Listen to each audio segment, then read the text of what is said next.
God the Invisible King by H.G. Wells, narrated by Insomnia Audiobooks. If this is not your first time listening to our audiobooks, we humbly ask that you help us out by smashing the subscribe and like button. Preface. This book sets out as forcibly and exactly as possible the religious belief of the writer. That belief is not orthodox Christianity. It is not indeed Christianity at all. Its core, nevertheless, is a profound belief in a personal and intimate God. There is nothing in its statements that needs shock or offend anyone who is prepared for the expression of a faith different from and perhaps in several particulars opposed to his own. The writer will be found to be sympathetic with all sincere religious feeling. Nevertheless, it is well to prepare the prospective reader for statements that may jar harshly against deeply rooted mental habits. It is well to warn him at the outset that the departure from accepted beliefs is here no vague skepticism, but a quite sharply defined objection to dogmas very widely revered. Let the writer state the most probable occasion of trouble forthwith. An issue upon which this book will be found particularly uncompromising is the dogma of the Trinity.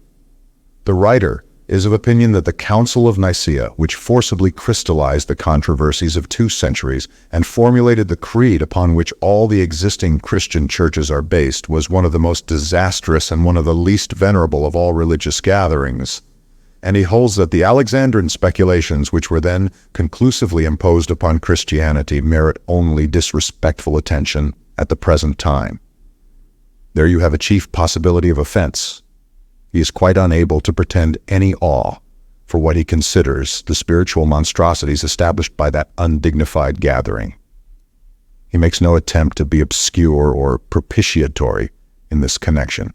He criticizes the creeds explicitly and frankly because he believes it is particularly necessary to clear them out of the way of those who are seeking religious consolation at this present time of exceptional religious need. He does little to conceal his indignation at the role played by these dogmas in obscuring, perverting, and preventing the religious life of mankind. After this warning, such readers from among the various Christian churches and sects as are accessible to storms of theological fear or passion, to whom the Trinity is an ineffable mystery in the name of God, almost unspeakably awful, read on at their own risk. This is a religious book written by a believer, but so far as their beliefs in religion go, it may seem to them more skeptical and more antagonistic than blank atheism, that the writer cannot tell. He is not simply denying their God. He is declaring that there is a living God, different altogether from that triune God, and nearer to the heart of man. The spirit of this book is like that of a missionary who would only too gladly overthrow and smash some Polynesian divinity of shark's teeth and painted wood and mother of pearl.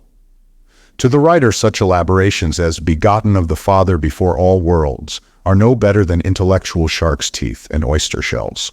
His purpose, like the purpose of that missionary, is not primarily to shock and insult, but he is zealous to liberate, and he is impatient with a reverence that stands between man and God.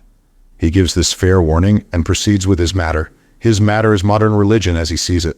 It's only incidentally and because it is unavoidable that he attacks doctrinal Christianity. In a previous book, First and the Last Things, Constable and Company, he has stated his convictions upon certain general ideas of life and thought as clearly as he could. All of philosophy, all of metaphysics that is, seems to him to be a discussion of the relations of class and individual. The antagonism of the nominalist and the realist, the opposition of the one and the many, the contrast of the ideal and the actual, all these oppositions express a certain structural and essential duality in the activity of the human mind. From an imperfect recognition of that duality ensue great masses of misconception. That was the substance of First and Last Things.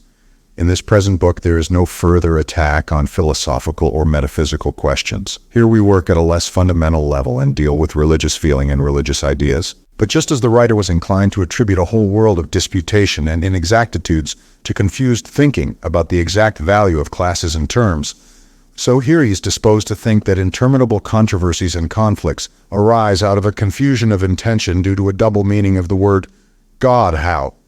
That the word God conveys not one idea or set of ideas, but several essentially different ideas, incompatible one with another, and falling mainly into one or other of 2 divergent groups. and that people slip carelessly from one to the other of these groups of ideas and so get into ultimately inextricable confusions. The writer believes that the centuries of fluid religious thought that preceded the violent ultimate crystallization of Nicaea was essentially a struggle obscured, of course, by many complexities to reconcile and get into a relationship these two separate main series of God ideas. Putting the leading idea of this book very roughly, these two antagonistic, typical conceptions of God may be best contrasted by speaking of one of them as God as nature or the Creator, and of the other as God as Christ or the Redeemer. One is the great outward God, the other is the inmost God. The first idea was perhaps developed most highly and completely in the God of Spinoza. It is a conception of God tending to pantheism, to an idea of a comprehensive God as ruling with justice rather than affection, to a conception of aloofness and awe-striking worshipfulness. The second idea, which is opposed to this idea of an absolute God, is the God of the human heart. The writer would suggest that the great outline of the theological struggles of that phase of civilization and world unity, which produced Christianity, was a persistent but unsuccessful attempt to get these two different ideas of God into one focus. It was an attempt to make the God of nature accessible and the God of the heart invincible, to bring the former into a conception of love, and to vest the latter with the beauty of stars and flowers and the dignity of inexorable justice. There could be no finer metaphor for such a correlation than fatherhood and sonship. But the trouble is that it seems impossible to most people to continue to regard the relations of the Father to the Son as being simply a mystical metaphor.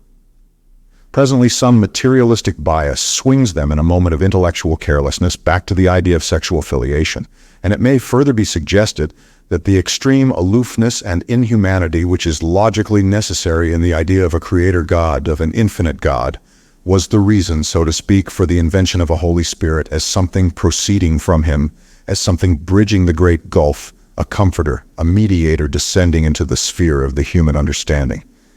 That and the suggestive influence of the Egyptian Trinity that was then being worshipped at the Serapeum, and which had saturated the thought of Alexandria with the conception of a Trinity in unity, are probably the realities that account for the third person of the Christian Trinity.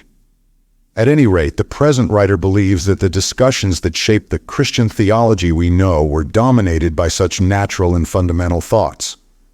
These discussions were, of course, complicated from the outset, and particularly were they complicated by the identification of the man Jesus with the theological Christ, by materialistic expectations of his second coming, by materialistic inventions about his miraculous begetting, and by the morbid speculations about virginity and the like that arose out of such grossness. They were still further complicated by the idea of the textual inspiration of the Scriptures, which presently swamped thought in textual interpretation. That swamping came very early. In the development of Christianity, the writer of St. John's Gospel appears still to be thinking with a considerable freedom, but Origen is already hopelessly in the net of the texts. The writer of St. John's Gospel was a free man, but Origen was a superstitious man. He was emasculated mentally as well as bodily through his bibliolatry. He quotes, his predecessor thinks, but the writer throws out these guesses at the probable intentions of early Christian thought in passing. His business here is the definition of a position. The writer's position here in this book is, firstly, complete agnosticism in the matter of God the Creator, and secondly, entire faith in the matter of God the Redeemer. That, so to speak, is the key of his book. He cannot bring the two ideas under the same term, God. He uses the word God, therefore, for the God in our hearts only, and he uses the term the veiled being for the ultimate mysteries of the universe. And he declares that we do not know and perhaps cannot know in any comprehensible terms the relation of the veiled being to that living reality in our lives who is, in his terminology, the true God. Speaking from the point of view of practical religion, he is restricting and defining the word God as meaning only the personal God of mankind. He is restricting it so as to exclude all cosmogony and ideas of providence from our religious thought, and leave nothing but the essentials of the religious life. Many people, whom one would class as rather liberal Christians of an Arian or Arminian complexion, may find the larger part of this book acceptable to them if they will read the Christ God where the writer has written God.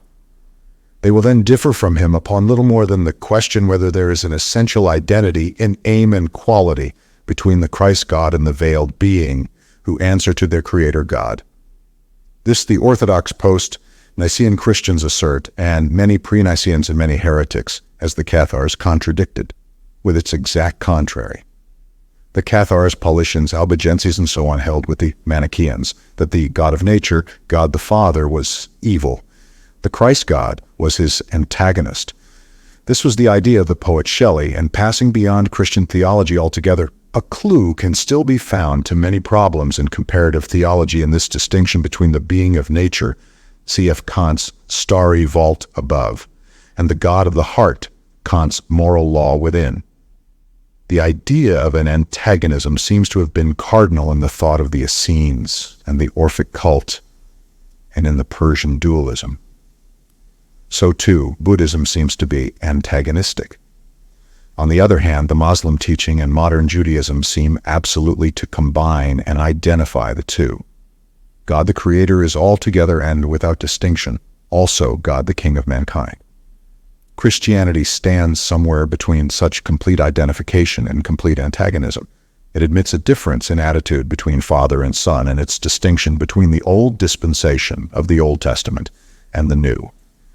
Every possible change is rung in the great religions of the world between identification, complete separation, equality, and disproportion of these beings, but it will be found that these two ideas are, so to speak, the basal elements of all theology in the world.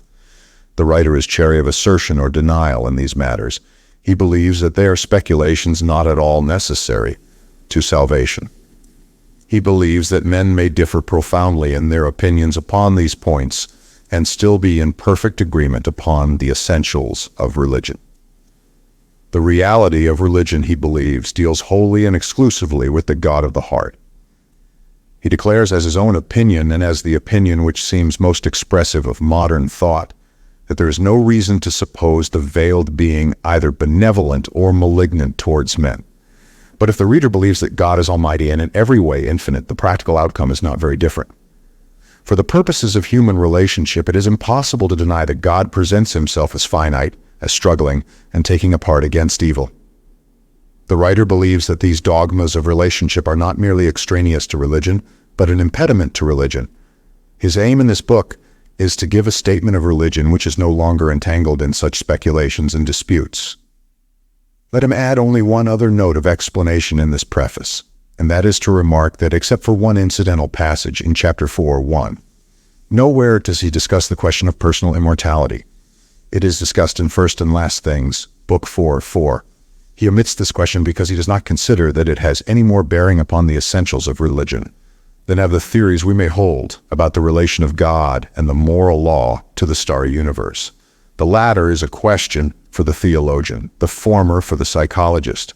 Whether we are mortal or immortal, whether the God in our hearts is the son of or a rebel against the universe, the reality of religion, the fact of salvation, is still our self-identification with God, irrespective of consequences in the achievement of his kingdom in our hearts and in the world. Whether we live forever or die tomorrow does not affect righteousness. Many people seem to find the prospect of a final personal death unendurable. This impresses me as an egotism. I have no such appetite for a separate immortality. God is my immortality. What of me is identified with God is God. What is not is of no more permanent value than the snows of yesteryear. H.G.W. Dunmel, May 1917. God, the Invisible King, Chapter the First, The Cosmogony of Modern Religion. Modern religion has no founder. Perhaps all religions, unless the flaming onset of Mohammedanism be an exception, have dawned imperceptibly upon the world. A little while ago and the thing was not, and then suddenly it has been found in existence and already in a state of diffusion. People have begun to hear of the new belief first here and then there. It is interesting, for example, to trace how Christianity drifted into the consciousness of the Roman world. But when a religion has been interrogated, it has always had hitherto a tale of beginnings, the name and story of a founder. The renascent religion that is now taking shape, it seems, had no founder. It points to no origins. It is the truth its believers declare. It has always been here. It has always been visible to those who had eyes to see. It is perhaps plainer than it was, and to more people that is all. It is as if it still did not realize its own difference. Many of those who hold it still think of it as if it were a kind of Christianity. Some, catching at a phrase of Huxley's, speak of it as Christianity without theology. They do not know the creed they are carrying. It has, as a matter of fact, a very fine and subtle theology, flatly opposed to any belief that could, except by great stretching of charity and the imagination, be called Christianity. One might find, perhaps, a parallelism with the system ascribed to some Gnostics, but that is far more probably an accidental rather than a sympathetic coincidence. Of that the reader shall presently have an opportunity of judging. This indefiniteness of statement and relationship is probably only the opening phase of the new faith. Christianity also began with an extreme neglect of definition. It was not at first anything more than a sect of Judaism.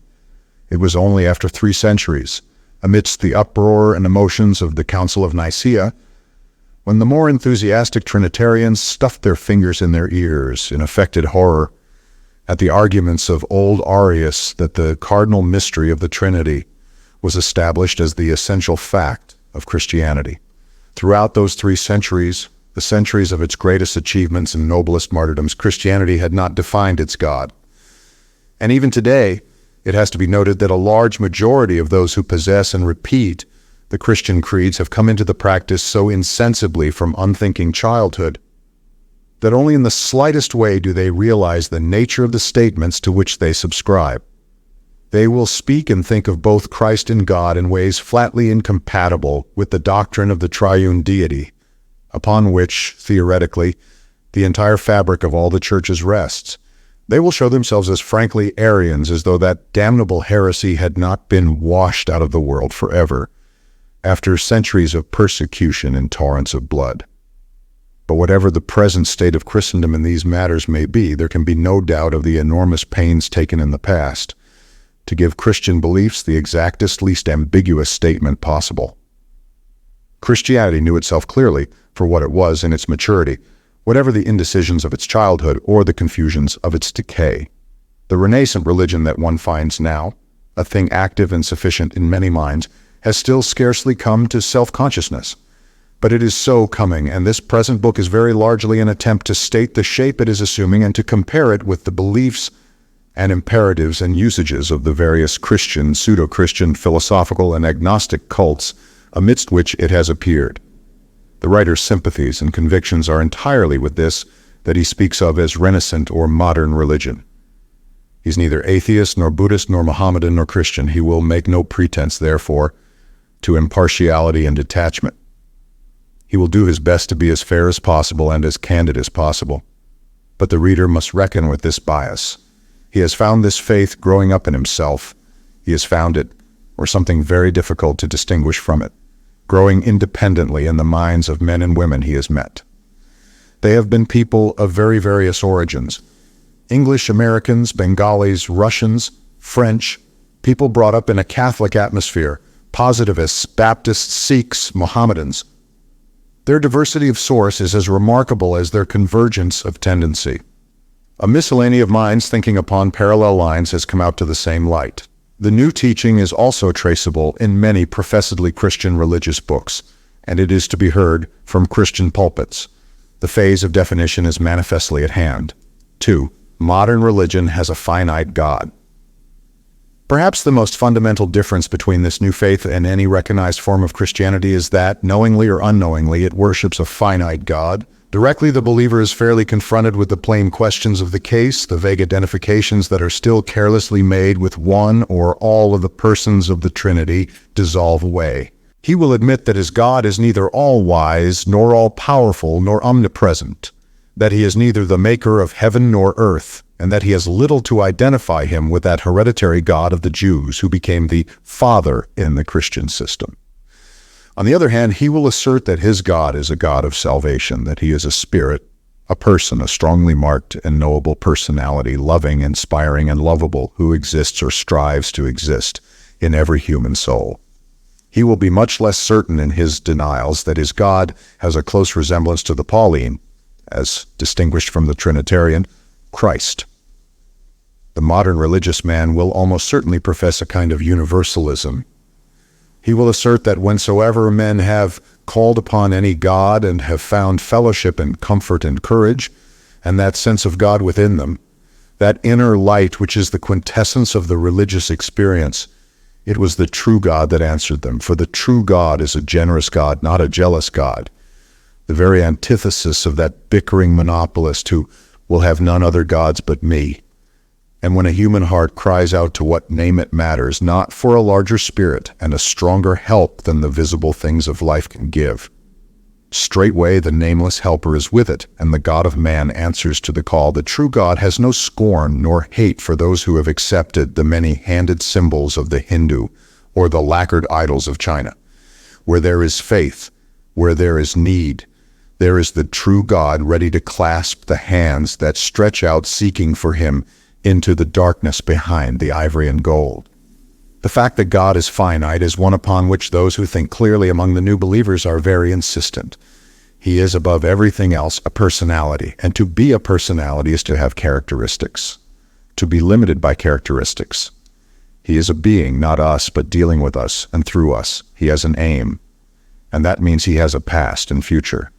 He is within time and not outside it, and they point out that this is really what everyone who prays sincerely to God or gets help from God feels and believes. Our practice with God is better than our theory. None of us really pray to that fantastic, unqualified dance of Troy, the Trinity, which the wranglings and disputes of the worthies of Alexandria and Syria declared to be God. We pray to one single understanding person. But so far, the tactics of those Trinitarians at Nicaea, who stuck their fingers in their ears, have prevailed in this world. This was no matter for discussion, they declared. It was a holy mystery full of magical terror, and few religious people have thought it worthwhile to revive these terrors by a definite contradiction. The truly religious have been content to lapse quietly into the comparative sanity of an unformulated Arianism. They have left it to the scoffing atheist to mock at the patent absurdities of the official creed. But one magnificent protest against this theological fantasy must have been the work of a sincerely religious man, the cold, superb humor of that burlesque creed ascribed at first no doubt facetiously and then quite seriously to St. Athanasius the Great, which by an irony far beyond its original intention has become at last the accepted creed of the Church. The long truce in the criticism of Trinitarian theology is drawing to its end. It is when men most urgently need God that they become least patient with foolish presentations and dogmas. The new believers are very definitely set upon a thorough analysis of the nature and growth of the Christian creeds and ideas. There has grown up a practice of assuming that when God is spoken of, the Hebrew Christian God of Nicaea is meant, but that God trails with him 1,000 misconceptions and bad associations, his alleged infinite nature, his jealousy, his strange preferences, his vindictive Old Testament past. These things do not even make a caricature of the true God. They compose an altogether different and antagonistic figure.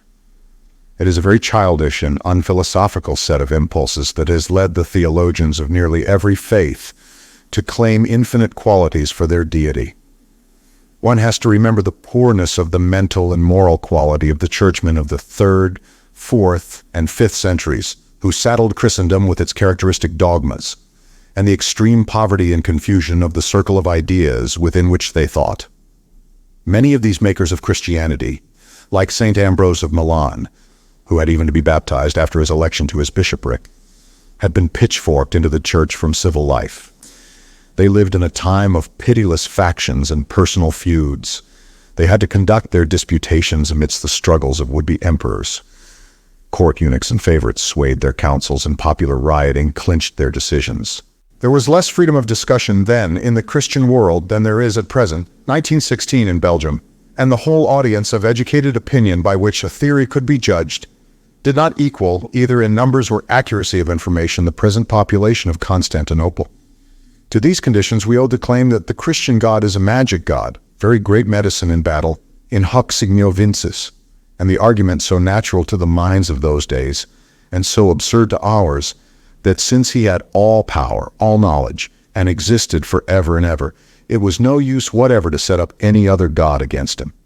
By the 5th century, Christianity had adopted as its fundamental belief, without which everyone was to be damned everlastingly, a conception of God and of Christ's relation to God, of which even by the Christian account of his teaching, Jesus was either totally unaware or so negligent and careless of the future comfort of his disciples as scarcely to make mention.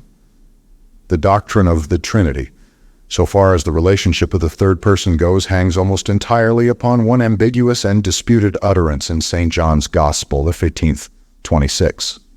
Most of the teachings of Christian orthodoxy resolve themselves to the attentive student into assertions of the nature of contradiction and repartee. Someone floats an opinion in some matter that has been hitherto vague in regard, for example, to the sonship of Christ or to the method of his birth. The new opinion arouses the hostility and alarm of minds unaccustomed to so definite a statement, and in the zeal of their recoil they fly to a contrary proposition. The Christians would neither admit that they worship more gods than one because of the Greeks, nor deny the divinity of Christ because of the Jews. They dreaded to be polytheistic. Equally did they dread the least apparent detraction from the power and importance of their Savior. They were forced into the theory of the Trinity by the necessity of those contrary assertions, and they had to make it a mystery protected by curses to save it from a reductio ad absurdum. The entire history of the growth of the Christian doctrine in those disordered early centuries is a history of theology by committee, a history of furious wrangling, of hasty compromises, and still more hasty attempts to clinch matters by anathema. When the muddle was at its very worst, the Church was confronted by enormous political opportunities. In order that it should seize these, one chief thing appeared imperative: doctrinal uniformity. The emperor himself, albeit unbaptized and very ignorant of Greek, came and seated himself in the midst of Christian thought upon a golden throne. At the end of it all, Eusebius, that supreme trimmer, was prepared to damn everlastingly all those who doubted that consubstantiality he himself had doubted at the beginning of the conference. It is quite clear that Constantine did not care who was damned or for what period, so long as the Christians ceased to wrangle among themselves. The practical unanimity of Nicaea was secured by threats, and then, turning upon the victors, he sought by threats to restore Arius to communion. The imperial aim was a common faith to unite the empire.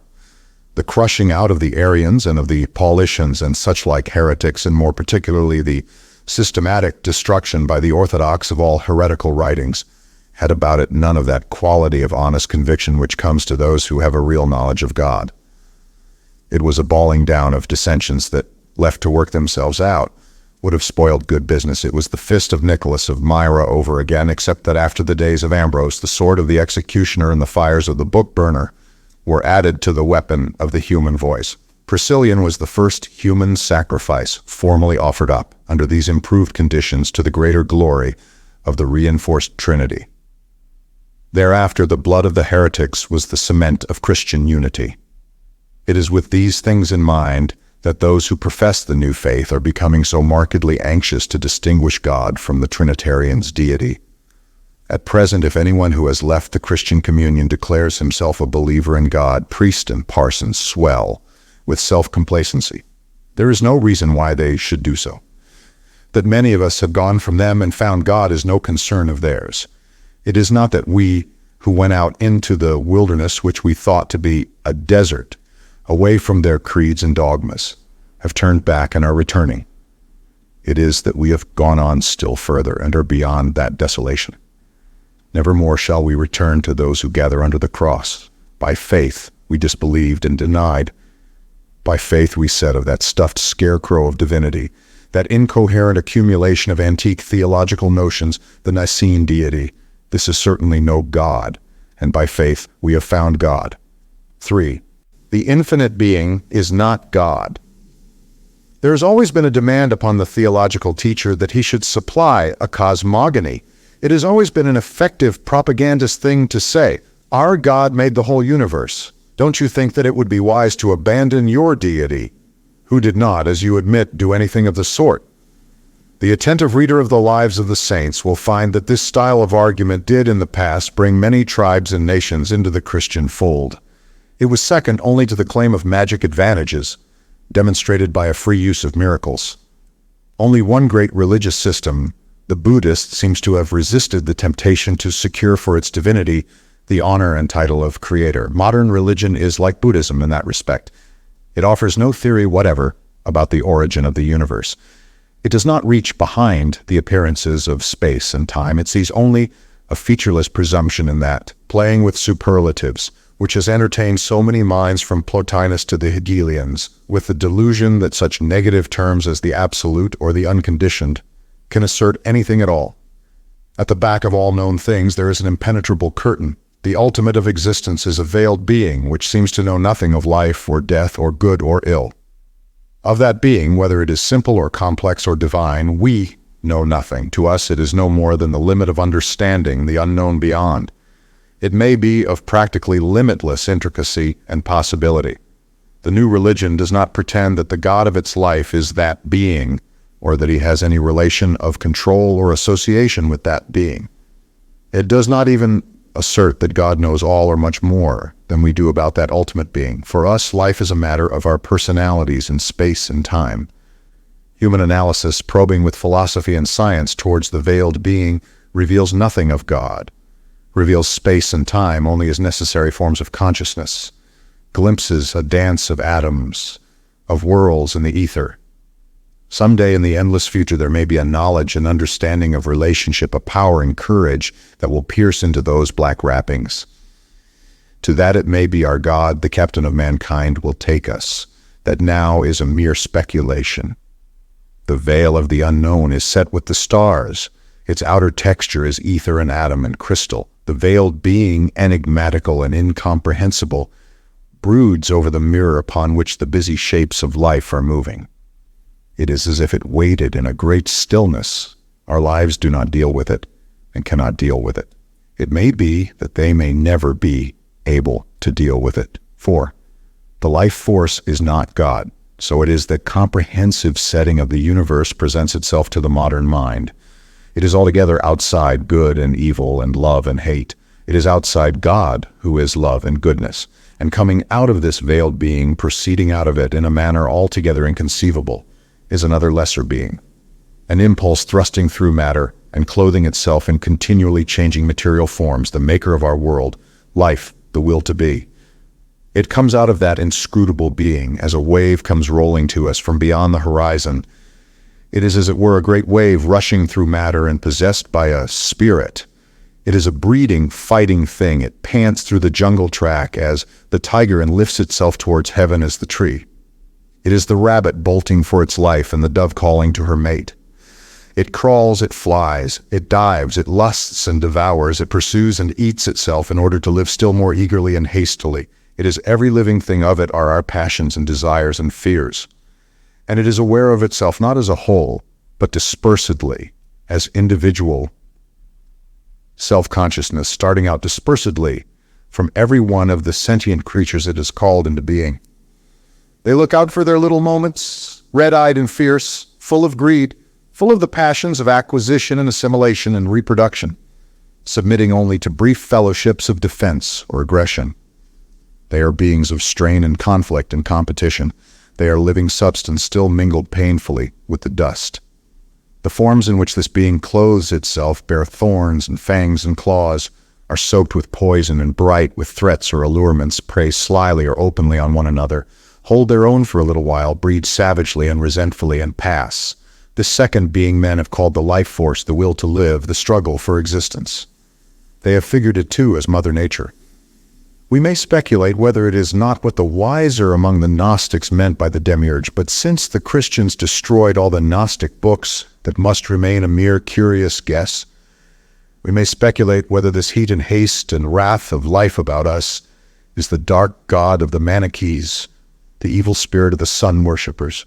But in contemporary thought, there is no conviction apparent that this demiurge is either good or evil. It is conceived of as both good and evil. If it gives all the pain and conflict of life, it gives also the joy of the sunshine, the delight and hope of youth, the pleasures, If it has elaborated 100,000 sorts of parasite, it has also molded the beautiful limbs of man and woman. It has shaped the slug and the flower, and in it, as part of it, taking its rewards, responding to its goads, struggling against the final abandonment to death. Do we all live as the beasts live? Glad, angry, sorry, revengeful, hopeful, weary, disgusted, forgetful, lustful, happy, excited, bored, in pain, mood after mood, but always fearing death, with no certainty and no coherence within us until we find God. And God comes to us neither out of the stars nor out of the pride of life, but as a still small voice within. 5. God is within. God comes we know not whence into the conflict of life. He works in men and through men. He is a spirit and a single person. He has begun and he will never end. He is the immortal part and leader of mankind. He has motives, he has characteristics, he has an aim. He is by our poor scales of measurement, boundless love, boundless courage, boundless generosity. He is thought and a steadfast will. He is our friend and brother and the light of the world. That, briefly, is the belief of the modern mind with regard to God. There is no very novel idea about this God, unless it be the idea that he had a beginning. This is the God that men have sought and found in all ages, as God or as the Messiah or the Savior. The finding of him is salvation from the purposelessness of life. The new religion has but disentangled the idea of him from the absolutes and infinities and mysteries of the Christian theologians. From mythological virgin births and the cosmogonies and intellectual pretentiousness of a vanished age. Modern religion appeals to no revelation, no authoritative teaching, no mystery. The statement it makes is, it declares, a mere statement of what we may all perceive and experience. We all live in the storm of life. We all find our understandings limited by the veiled being. If we seek salvation and search within for God, presently we find him. All this is in the nature of things. If everyone who perceives and states it were to be instantly killed and blotted out, presently other people would find their way to the same conclusions, and so on again and again. To this all-true religion, casting aside its hulls of misconception, must ultimately come. To it, indeed, much religion is already coming. Christian thought struggles towards it with the millstones of Syrian theology and an outrageous mythology of incarnation and resurrection about its neck. When at last our present bench of bishops join the early fathers of the Church in heaven, there will be, I fear, a note of reproach in their greeting of the ingenious person who saddled them with omnipotence. Still more disastrous for them has been the virgin birth, with the terrible fascination of its detail for unpoetic minds. How rich is the literature of authoritative Christianity, with decisions upon the continuing virginity of Mary and the virginity of Joseph, ideas that first arose in Arabia as a Muslim gloss upon Christianity. And how little have these peepings and pryings to do with the needs of the heart and the finding of God. Within the last few years, there have been a score or so of such volumes as that recently compiled by Dr. Folks Jackson, entitled The Faith and the War, a volume in which the curious reader may contemplate deans and canons, divines and church dignitaries, men intelligent and inquiring and religiously disposed, all lying like overladen camels, panting under this load of obsolete theological responsibility, groaning great articles outside the needle's eye that leads to God. 6. The coming of God. Modern religion bases its knowledge of God and its account of God entirely upon experience. It has encountered God. It does not argue about God. It relates. It relates without any of those wrappings of awe and reverence that fold so necessarily about imposture. It relates as one tells of a friend and his assistance, of a happy adventure, of a beautiful thing found and picked up by the wayside. So far as its psychological phases go, the new account of personal salvation tallies very closely with the account of conversion, as it is given by other religions. It has little to tell that is not already familiar to the reader of William James's Varieties of Religious Experience. It describes an initial state of distress with the aimlessness and cruelties of life, and particularly with the futility of the individual life, a state of helpless self-disgust, of inability to form any satisfactory plan of living. This is the common prelude known to many sorts of Christian as conviction of sin. It is at any rate a conviction of hopeless confusion. Then in some way the idea of God comes into the distressed mind, at first simply as an idea, without substance or belief. It is read about, or it is remembered. It is expounded by some teacher or some happy convert in the case of all those of the new faith with whose personal experience I have any intimacy. The idea of God has remained for some time simply as an idea floating about in a mind still dissatisfied. God is not believed in, but it is realized that if there were such a being, he would supply the needed consolation and direction. His continuing purpose would knit together the scattered effort of life.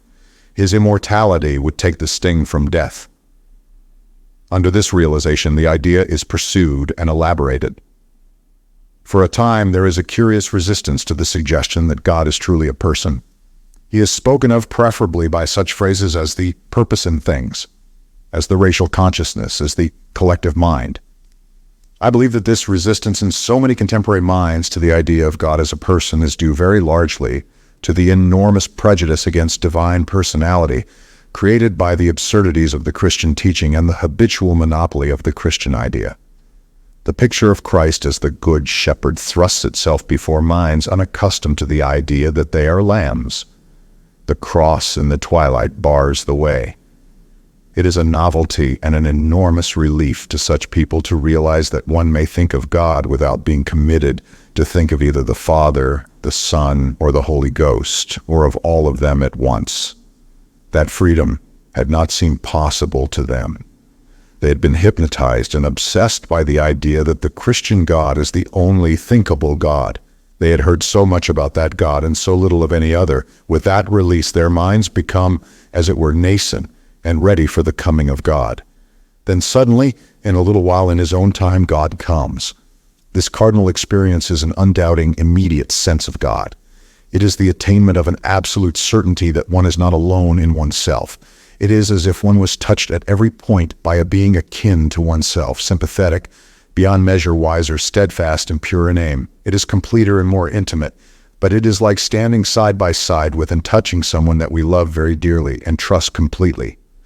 It is as if this being bridged 1,000 misunderstandings and brought us into fellowship with a great multitude of other people.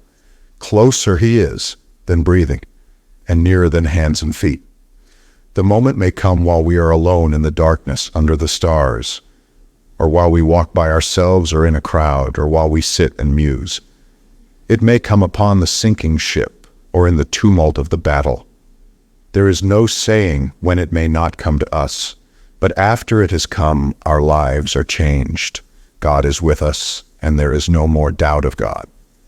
Thereafter one goes about the world like one who was lonely and has found a lover, like one who was perplexed and has found a solution. One is assured that there is a power that fights with us against the confusion and evil within us and without. There comes into the heart an essential and enduring happiness and courage.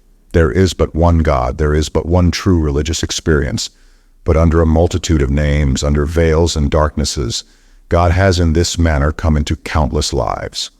There is scarcely a faith, however mean and preposterous, that has not been a way to holiness. God, who is himself finite, who himself struggles in his great effort from strength to strength, has no spite against error. Far beyond halfway, he hastens to meet the purblind. But God is against the darkness in their eyes. The faith which is returning to men girds at veils and shadows, and would see God plainly. It has little respect for mysteries. It rends the veil of the temple in rags and tatters. It has no superstitious fear of this huge friendliness of this great brother and leader of our little beings. To find God is but the beginning of wisdom, because then for all our days we have to learn his purpose with us and to live our lives with him. Chapter the 2nd, Heresies, or the things that God is not one. Heresies are misconceptions of God. Religion is not a plant that is grown from one seed. It is like a lake that has been fed by countless springs. It is a great pool of living water, mingled from many sources and tainted with much impurity. It is synthetic in its nature. It becomes simpler from original complexities. The sediment subsides. A life perfectly adjusted to its surroundings is a life without mentality. No judgment is called for, no inhibition, no disturbance of the instinctive flow of perfect reactions. Such a life is bliss or nirvana. It is unconsciousness below dreaming. Consciousness is discord, evoking the will to adjust. It is inseparable from need. At every need, consciousness breaks into being. imperfect adjustments, needs, are the rents and tatters in the smooth, dark veil of being through which the light of consciousness shines, the light of consciousness and will of which God is the sun. So that every need of human life, every disappointment and dissatisfaction and call for help and effort, is a means whereby men may and do come to the realization of God. There is no cardinal need, there is no sort of experience in human life from which there does not come or has not come a contribution to men's religious ideas.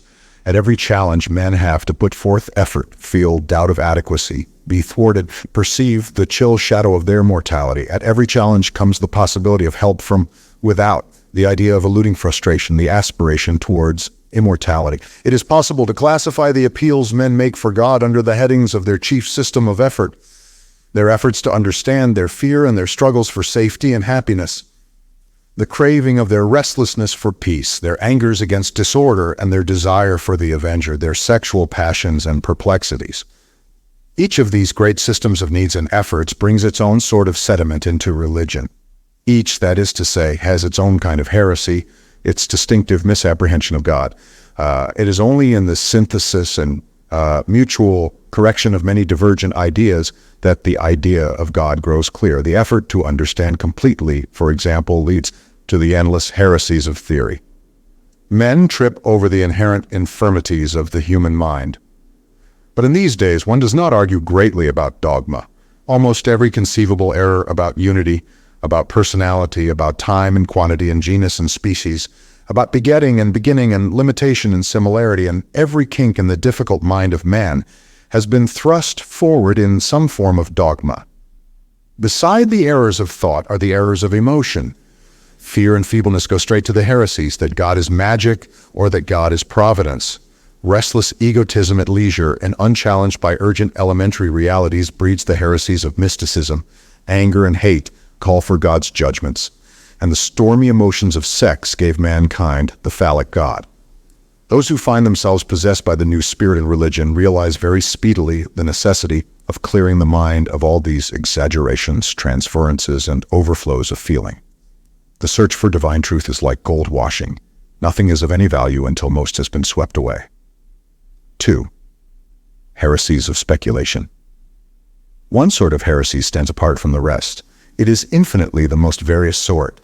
It includes all those heresies which result from wrong-headed mental elaboration, as distinguished from those which are the result of hasty and imperfect apprehension, the heresies of the clever rather than the heresies of the obtuse. The former are of endless variety and complexity. The latter are in comparison natural, simple confusions.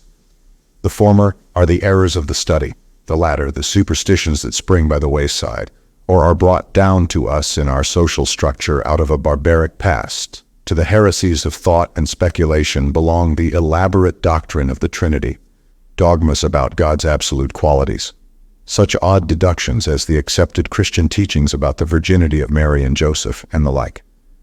All these things are parts of orthodox Christianity. Yet none of them did Christ, even by the Christian account, expound or recommend. He treated them as negligible. It was left for the Alexandrians, for Alexander, for little, red-haired, busy, wire-pulling Athanasius to find out exactly what their master was driving at 3 centuries after their master was dead. Men still sit at little desks remote from God or life and rack their inadequate brains to meet fancied difficulties and state unnecessary perfections. They seek God by logic, ignoring the marginal error that creeps into every syllogism. Their conceit blinds them to the limitations upon their thinking. They weave spider-like webs of muddle and disputation across the path by which men come to God. It would not matter very much if it were not that simpler souls are caught in these webs. Every great religious system in the world is choked by such webs. Each system has its own. Of all the blood-stained, tangled heresies which make up doctrinal Christianity and imprison the mind of the Western world today, not one seems to have been known to the nominal founder of Christianity. Jesus Christ never certainly claimed to be the Messiah, never spoke clearly of the Trinity, was vague upon the scheme of salvation and the significance of his martyrdom. We are asked to suppose that he left his apostles without instructions that were necessary to their eternal happiness, that he could give them the Lord's Prayer, but leave them to guess at the all-important creed, and that the church staggered along blindly, putting its foot in and out of damnation, until the experts of Nicaea, that garland of priests, marshaled by Constantine's officials, came to its rescue. From the conversion of Paul onward, the heresies of the intellect multiplied about Christ's memory and hid him from the sight of men. We are no longer clear about the doctrine he taught, nor about the things he said and did. Even the Apostles' Creed is not traceable earlier than the 4th century. It is manifestly an old, patched formulary. Rutinius explains that it was not written down for a long time, but transmitted orally, kept secret, and used as a sort of password among the elect. We are also weary of this theology of the Christians. We are all at heart so skeptical about their triune God that it is needless here to spend any time or space upon the 20,000 different formulae in which the orthodox have attempted to believe in something of the sort. There are several useful encyclopedias of sects and heresies, compact, but still bulky, to which the curious may go. There are 10,000 different expositions of orthodoxy. No one who really seeks God thinks of the Trinity, either the Trinity of the Trinitarian, or the Trinity of the Sabellian, or the Trinity of the Arian, any more than one thinks of those theories made stone, those gods with 3 heads and 7 hands, who sit on lotus leaves and flourish lingams and whatnot in the temples of India. Let us leave, therefore, these morbid elaborations of the human intelligence to drift to limbo, and come rather to the natural heresies that spring from fundamental weaknesses of the human character and which are common to all religions. Against these it is necessary to keep constant watch. They return very insidiously. 3. God is not magic. One of the most universal of these natural misconceptions of God is to consider him as something magic serving the ends of men. It is not easy for us to grasp at first the full meaning of giving our souls to God. The missionary and teacher of any creed is all too apt to hawk God for what he will fetch. He is greedy for the poor triumph of acquiescence. And so it comes about that many people who have been led to believe themselves religious are in reality still keeping back their own souls and trying to use God for their own purposes. And God is nothing more for them as yet than a magnificent fetish. They did not really want him, but they have heard that he is potent stuff. Their unripe souls think to make use of him. They call upon his name, they do certain things that are supposed to be peculiarly influential with him, such as saying prayers and repeating gross praises of him, or reading in a blind, industrious way that strange miscellany of Jewish and early Christian literature, the Bible, and such like mental mortification, or making the Sabbath dull and uncomfortable. In return for these fetishistic propitiations, God is supposed to interfere with the normal course of causation in their favor. He becomes a celestial log roller. He remedies unfavorable accidents, cures petty ailments, contrives unexpected gifts of medicine, money, or the like. He averts bankruptcies, arranges profitable transactions, and does 1,000 such services for his little clique of faithful people.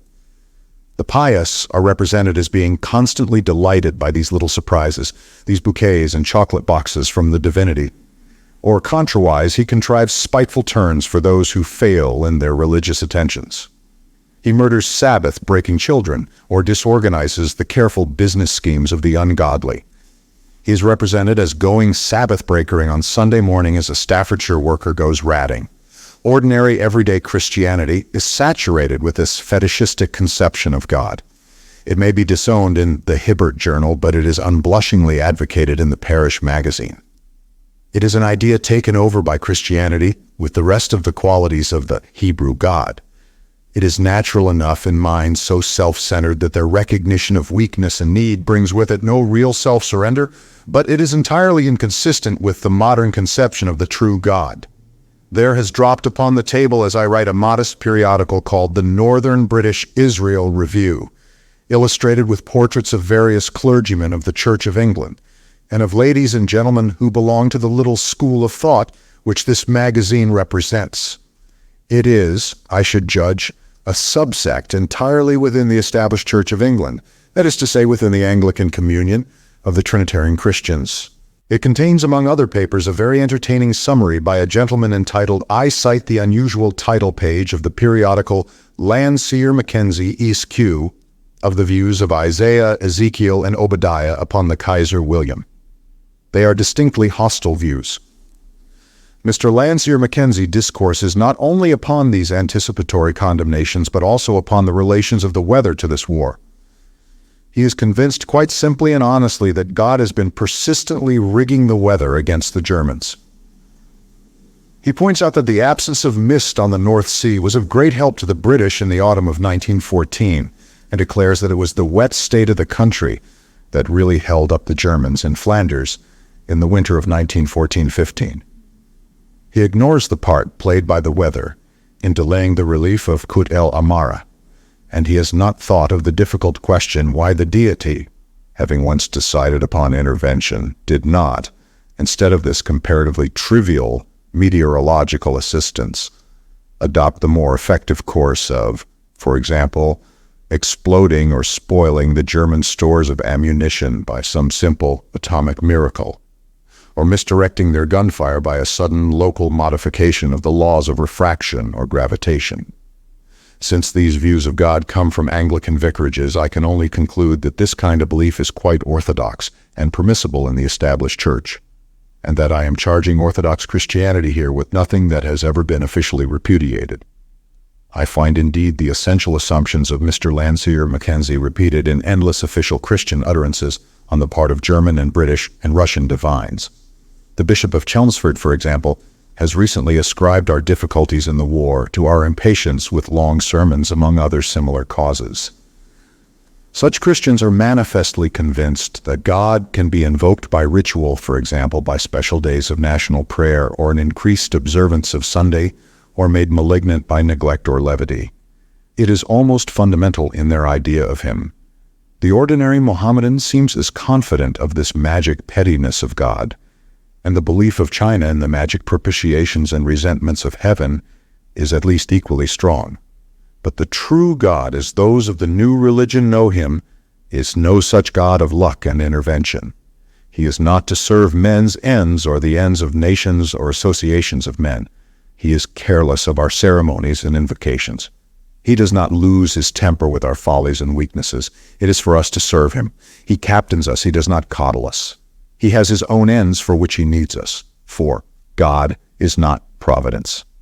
Closely related to this heresy that God is magic is the heresy that calls him providence, that declares the apparent adequacy of cause and effect to be a sham, and that all the time, incalculably, he is pulling about the order of events for our personal advantages.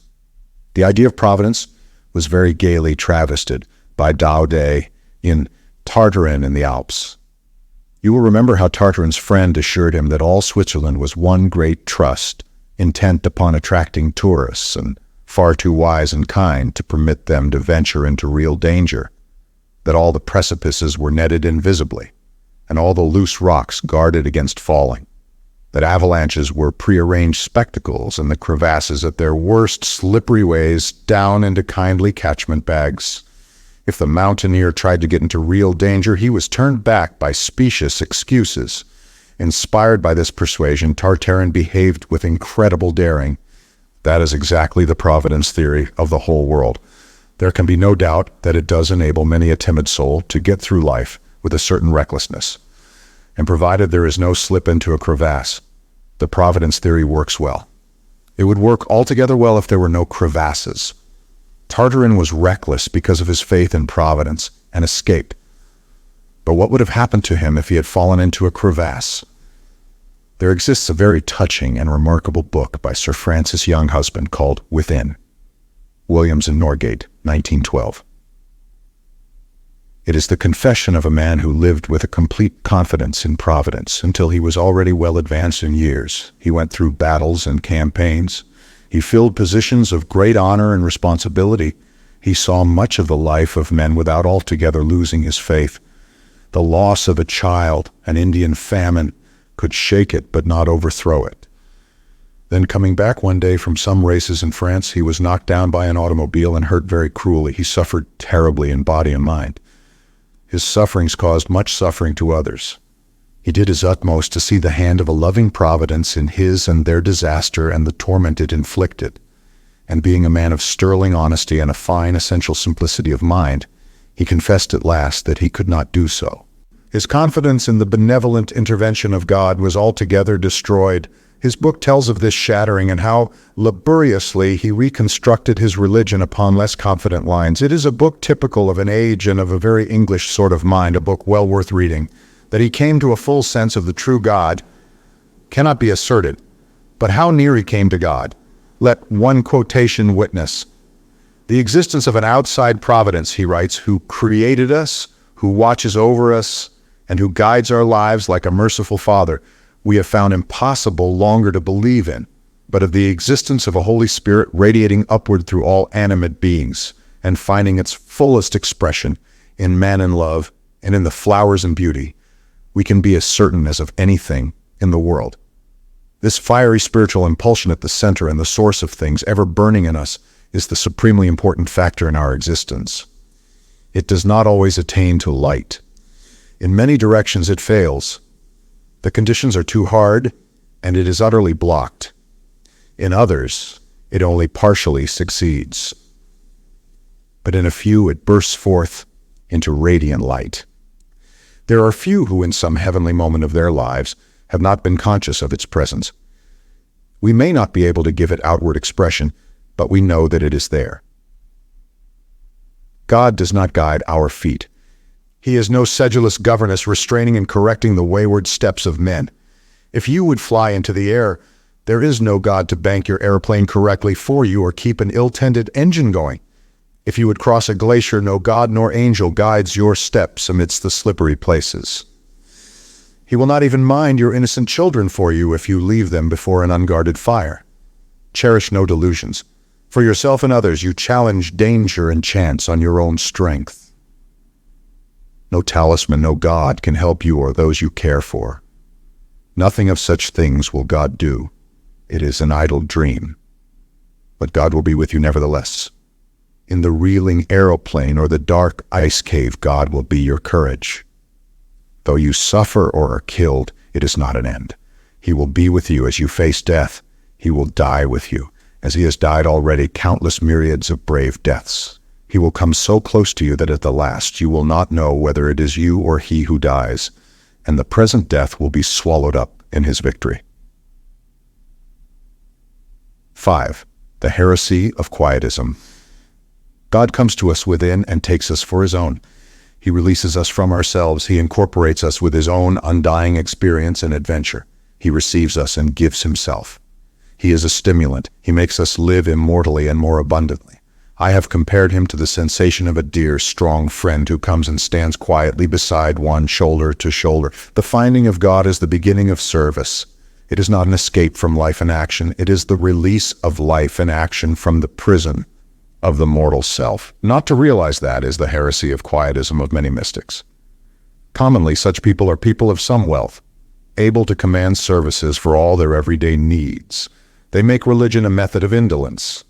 They turn their backs on the toil and stresses of existence and give themselves up to a delicious reverie in which they flirt with the divinity.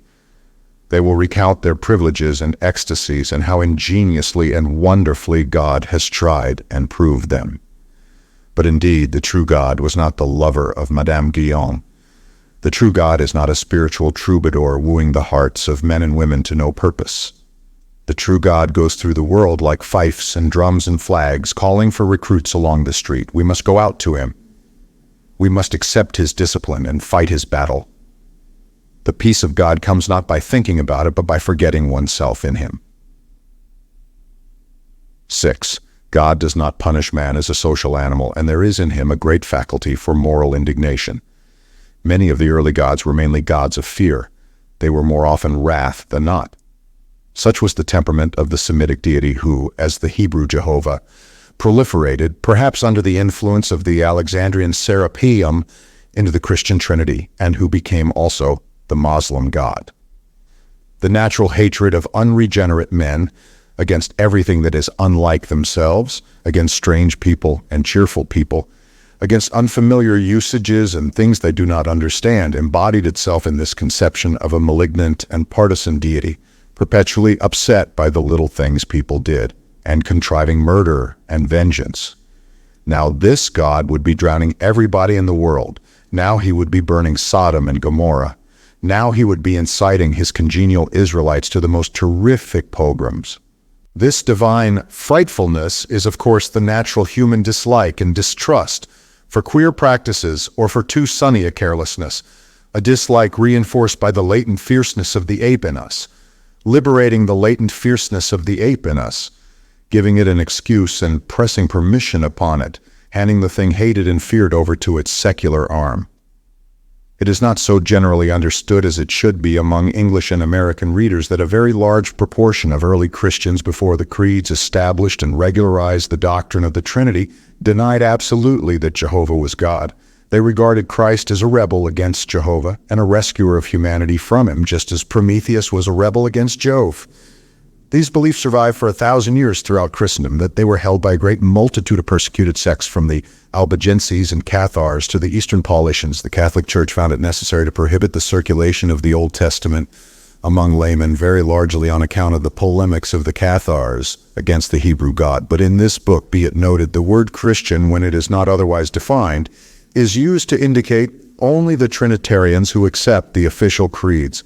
It is a human paradox that the desire for seemliness, the instinct for restraints and fair disciplines, and the impulse to cherish sweet familiar things, that these things of the true God should so readily liberate cruelty and tyranny. It is like a woman going with a light to tend and protect her sleeping child and setting the house on fire. Nonetheless, right down to today, the heresy of God the revengeful, God the persecutor and avenger, haunts religion. It is only in quite recent years that the growing gentleness of everyday life has begun to make men a little ashamed of a deity less tolerant and gentle than themselves. The recent literature of the Anglicans abounds in the evidence of this trouble. Bishop Colenso of Natal was prosecuted and condemned in 1863 for denying the irascibility of his God and teaching the Kafirs of Natal the dangerous heresy that God is all mercy. We cannot allow it to be said, the Dean of Cape Town insisted, that God was not angry and was not appeased by punishment. He was angry on account of sin, which is a great evil and a great insult to his majesty. The case of the Reverend Charles Voysey, which occurred in 1870, was a second assertion of the Church's insistence upon the fierceness of her God. This case is not to be found in the ordinary church histories, nor is it even mentioned in the latest edition of the Encyclopedia Britannica. Nevertheless, it appears to have been a very illuminating case. It is doubtful if the Church would prosecute or condemn either Bishop Colenso or Mr. Voysey today. 7. God and the Nursery Maid. Closely related to the heresy of God, the Avenger is that kind of miniature God, the Avenger, to whom the nursery maid and the overtaxed parent are so apt to appeal. You stab your children with such a God, and he poisons all their lives. For many of us, the word God first came into our lives to denote a wanton, irrational restraint as bogey, as the all-seeing and quite ungenerous eye. God bogey is a great convenience to the nursery maid who wants to leave fear, to mind her charges and enforce her disciplines while she goes off upon her own aims. But indeed, the teaching of God bogey is an outrage upon the soul of a child scarcely less dreadful than an indecent assault. The reason rebels and is crushed under this horrible and pursuing suggestion. Many minds never rise again from their injury. They remain for the rest of life spiritually crippled and debased, haunted by a fear, stained with a persuasion of relentless cruelty in the ultimate cause of all things. I who write was so set against God, thus rendered. He and his hell were the nightmare of my childhood. I hated him while I still believed in him, and who could help but hate? I thought of him as a fantastic monster, perpetually spying, perpetually listening, perpetually waiting to condemn and to strike me dead, his flames as ready as a grill room fire. He was over me and about my feebleness and silliness and forgetfulness, as the sky and sea would be about a child drowning in mid-Atlantic. When I was still only a child of 13, by the grace of the true God in me, I flung this lie out of my mind, and for many years, until I came to see that God himself had done this thing for me. The name of God meant nothing to me but the hideous scar in my heart where a fearful demon had been. I see about me today many dreadful moral and mental cripples with this bogey God of the nursery maid, with his black, insane revenges, still living like a horrible parasite in their hearts in the place where God should be. They are afraid, afraid, afraid. They dare not be kindly to formal sinners. They dare not abandon 100 foolish observances. They dare not look at the causes of things. They are afraid of sunshine, of nakedness, of health, of adventure, of science, lest that old watching spider take offense. The voice of the true God whispers in their hearts, echoes in speech and writing, but they avert themselves fear-driven, for the true God has no lash of fear. And how the foul-minded bigot, with his ill-shaven face, his greasy skin, his thick gesticulating hands, his bellowings and threatenings, loves to reap this harvest of fear the ignorant cunning of the nursery girl has sown for him. How he loves the importance of denunciation, and himself a malignant cripple, to rally the company of these crippled souls to persecute and destroy the happy children of God. Christian priestcraft turns a dreadful face to children. There's a real wickedness of the priest that is different from other wickedness, and that affects a reasonable mind just as cruelty and strange perversions of instinct affect it. Let a former Archbishop of Canterbury speak for me. This that follows is the account given by Archbishop Tate in a debate in the Upper House of Convocation, July 3, 1877, of one of the publications of a certain Society of the Holy Cross. I take this book, as its contents show, to be meant for the instruction of very young children. I find in one of the pages of it the statement that between the ages of 6 and 6.5 years would be the proper time for the inculcation of the teaching, which is to be found in the book. Now, 6 to 6.5 is certainly a very tender age, and to these children I find these statements addressed in the book. It is to the priest, and to the priest only, that the child must acknowledge his sins, if he desires that God should forgive him. I hope and trust the person, the 3 clergymen, or however many there were, did not exactly realize what they were writing, that they did not mean to say that a child was not to confess its sins to God direct, that it was not to confess its sins at the age of 6 to its mother or to its father, but was only to have recourse to the priest. But the words, to say the least of them, are rash. Then comes the very obvious question, do you know why? It is because God, when he was on earth, gave to his priests and to them alone the divine power of forgiving men their sins. It was to priests alone that Jesus said, "Receive ye the Holy Ghost." Those who will not confess will not be cured. Sin is a terrible sickness and casts souls into hell. That is addressed to a child 6 years of age. I have known, the book continues, poor children who concealed their sins in confession for years. They were very unhappy, were tormented with remorse, and if they had died in that state, they would certainly have gone to the everlasting fires of hell. Now, here's something against nature, something that I have seen time after time in the faces and bearing of priests and heard in their preaching. It is a distinct lust. Much nobility and devotion there are among priests, saintly lives and kindly lives, lives of real worship, lives no man may better. This that I write is not of all, perhaps not of many priests, but there has been in all ages that have known sacerdotalism, this terrible type of the priest. Priestcraft and priestly power release an aggressive and narrow disposition to a recklessness of suffering and a hatred of liberty that surely exceeds the badness of any other sort of men. 8. The children's God. Children do not naturally love God. They have no great capacity for an idea so subtle and mature as the idea of God. While they are still children in a home and cared for, life is too kind and easy for them to feel any great need of God. All things are still something God-like. The true God, our modern minds insist upon believing, can have no appetite for unnatural praise and adoration. He does not clamor for the attention of children. He is not like one of those senile uncles who dream of glory in the nursery, who love to hear it said, "The children adore him." If children are loved and trained to truth, justice, and mutual forbearance, they will be ready for the true God as their needs bring them within his scope. They should be left to their innocence and to their trust in the innocence of the world as long as they can be. They should be told only of God as a great friend whom someday they will need more and understand and know better. That is as much as most children need. The phrases of religion put too early into their mouths may become a cant, something worse than blasphemy. Yet children are sometimes very near to God. Creative passion stirs in their play. At times they display a divine simplicity. but it does not follow that therefore they should be afflicted with theological formulae or inducted into ceremonies and rites that they may dislike or misinterpret. If by any accident, by the death of a friend or a distressing story, the thought of death afflicts a child, then he may begin to hear of God, who takes those that serve him out of their slain bodies into his shining immortality. Or if by some menial treachery through some prowling priest, the whisper of old bogey reaches our children, then we may set their minds at ease by the assurance of his limitless charity. With adolescence comes the desire for God and to know more of God, and that is the most suitable time for religious talk and teaching. 9. God is not sexual. In the last 200 or 300 years, there has been a very considerable disentanglement of the idea of God from the complex of sexual thought and feeling. But in the early days of religion, the two things were inseparably bound together.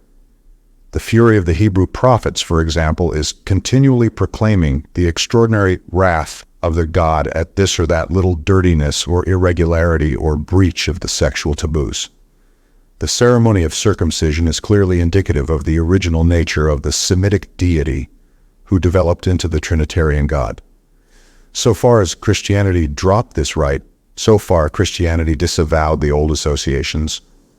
But to this day, the representative Christian churches still make marriage into a mystical sacrament.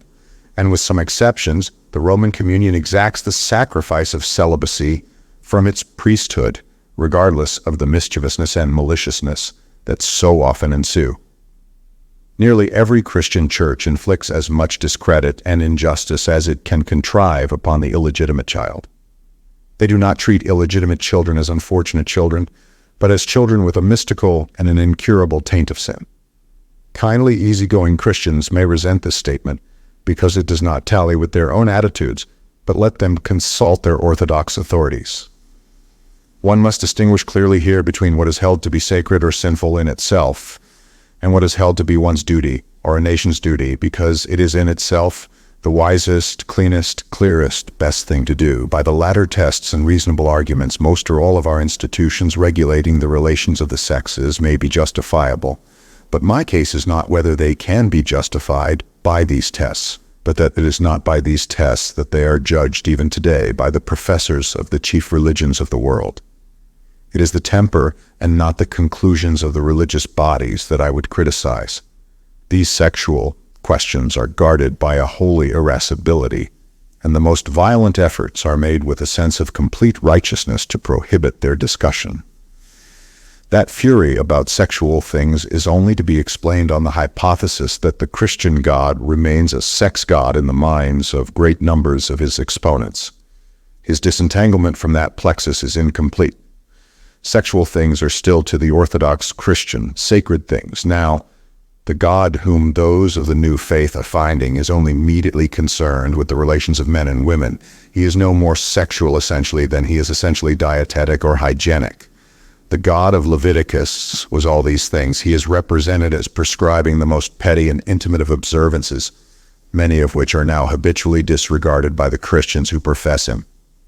It is part of the evolution of the idea of God that we have now so largely disentangled our conception of him from the dietarian regimen and meticulous sexual rules that were once inseparably bound up with his majesty.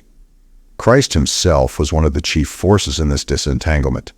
There is the clearest evidence in several instances of his disregard of the rule and his insistence that his disciples should seek for the spirit underlying and often masked by the rule.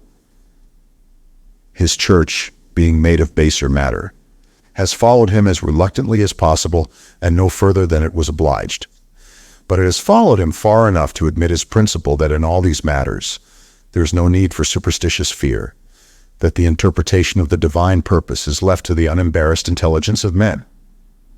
The church has followed him far enough to make the harsh threatenings of priests and ecclesiastics against what they are pleased to consider impurity or sexual impiety a profound inconsistency. One seems to hear their distant protests when one reads of Christ and the Magdalene, or of Christ eating with publicans and sinners. The clergy of our own days play the part of the New Testament Pharisees with the utmost exactness and complete unconsciousness. One cannot imagine a modern ecclesiastic conversing with a Magdalene in terms of ordinary civility, unless she was in a very high social position indeed, or blending with disreputable characters without a dramatic sense of condescension and much explanatory by play. Those who profess modern religion do but follow in these matters a course entirely compatible with what has survived of the authentic teachings of Christ, when they declare that God is not sexual, and that religious passion and insult and persecution upon the score of sexual things are a barbaric inheritance. But lest anyone should fling off here with some hasty assumption that those who profess the religion of the true God are sexually anarchistic, let stress be laid at once upon the opening sentence of the preceding paragraph, and let me a little anticipate a section which follows. We would free men and women from exact and superstitious rules and observances, not to make them less the instruments of God, but more wholly His. The claim of modern religion is that one should give oneself unreservedly to God, that there is no other salvation. The believer owes all his being and every moment of his life to God, to keep mind and body as clean, fine, wholesome, active, and completely at God's service as he can. There is no scope for indulgence or dissipation in such a consecrated life. It is a matter between the individual and his conscience or his doctor or his social understanding, what exactly he may do or not do, what he may eat or drink or so forth upon any occasion. Nothing can exonerate him from doing his utmost to determine and perform the right act. Nothing can excuse his failure to do so, but what is here being insisted upon is that none of these things has immediately to do with God or religious emotion, except only the general will to do right in God's service. The detailed interpretation of that right is for the dispassionate consideration of the human intelligence. All this is set down here as distinctly as possible. Because of the emotional reservoirs of sex, sexual dogmas are among the most obstinately recurrent of all heresies, and sexual excitement is always tending to leak back into religious feeling. Amongst the sex-tormented priesthood of the Roman communion in particular, ignorant of the extreme practices of the Essenes and of the Orphic cult and such like predecessors of Christianity, there seems to be an extraordinary belief that chastity was not invented until Christianity came, and that the religious life is largely the propitiation of God by feats of sexual abstinence. But a superstitious abstinence that scars and embitters the mind, distorts the imagination, makes the body gross and keeps it unclean, is just as offensive to God as any positive depravity. Chapter the 3rd, the likeness of God 1. God is courage. Now, having set down what those who profess the new religion regard as the chief misconceptions of God, having put these systems of ideas aside from our explanations, the path is cleared for the statement of what God is. Since language springs entirely from material spatial things, there is always an element of metaphor in theological statement, so that I have not called this chapter the nature of God, but the likeness of God. And firstly, God is courage. 2. God is a person, and next, God is a person. Upon this point, those who are beginning to profess modern religion are very insistent. It is, they declare, the central article, the axis of their religion. God is a person who can be known as one knows a friend, who can be served and who receives service, who partakes of our nature, who is like us, a being in conflict with the unknown and the limitless and the forces of death, who values much that we value and is against much that we are pitted against. He is our king to whom we must be loyal. He is our captain, and to know him is to have a direction in our lives. He feels us and knows us. He is helped and gladdened by us. He hopes and attempts.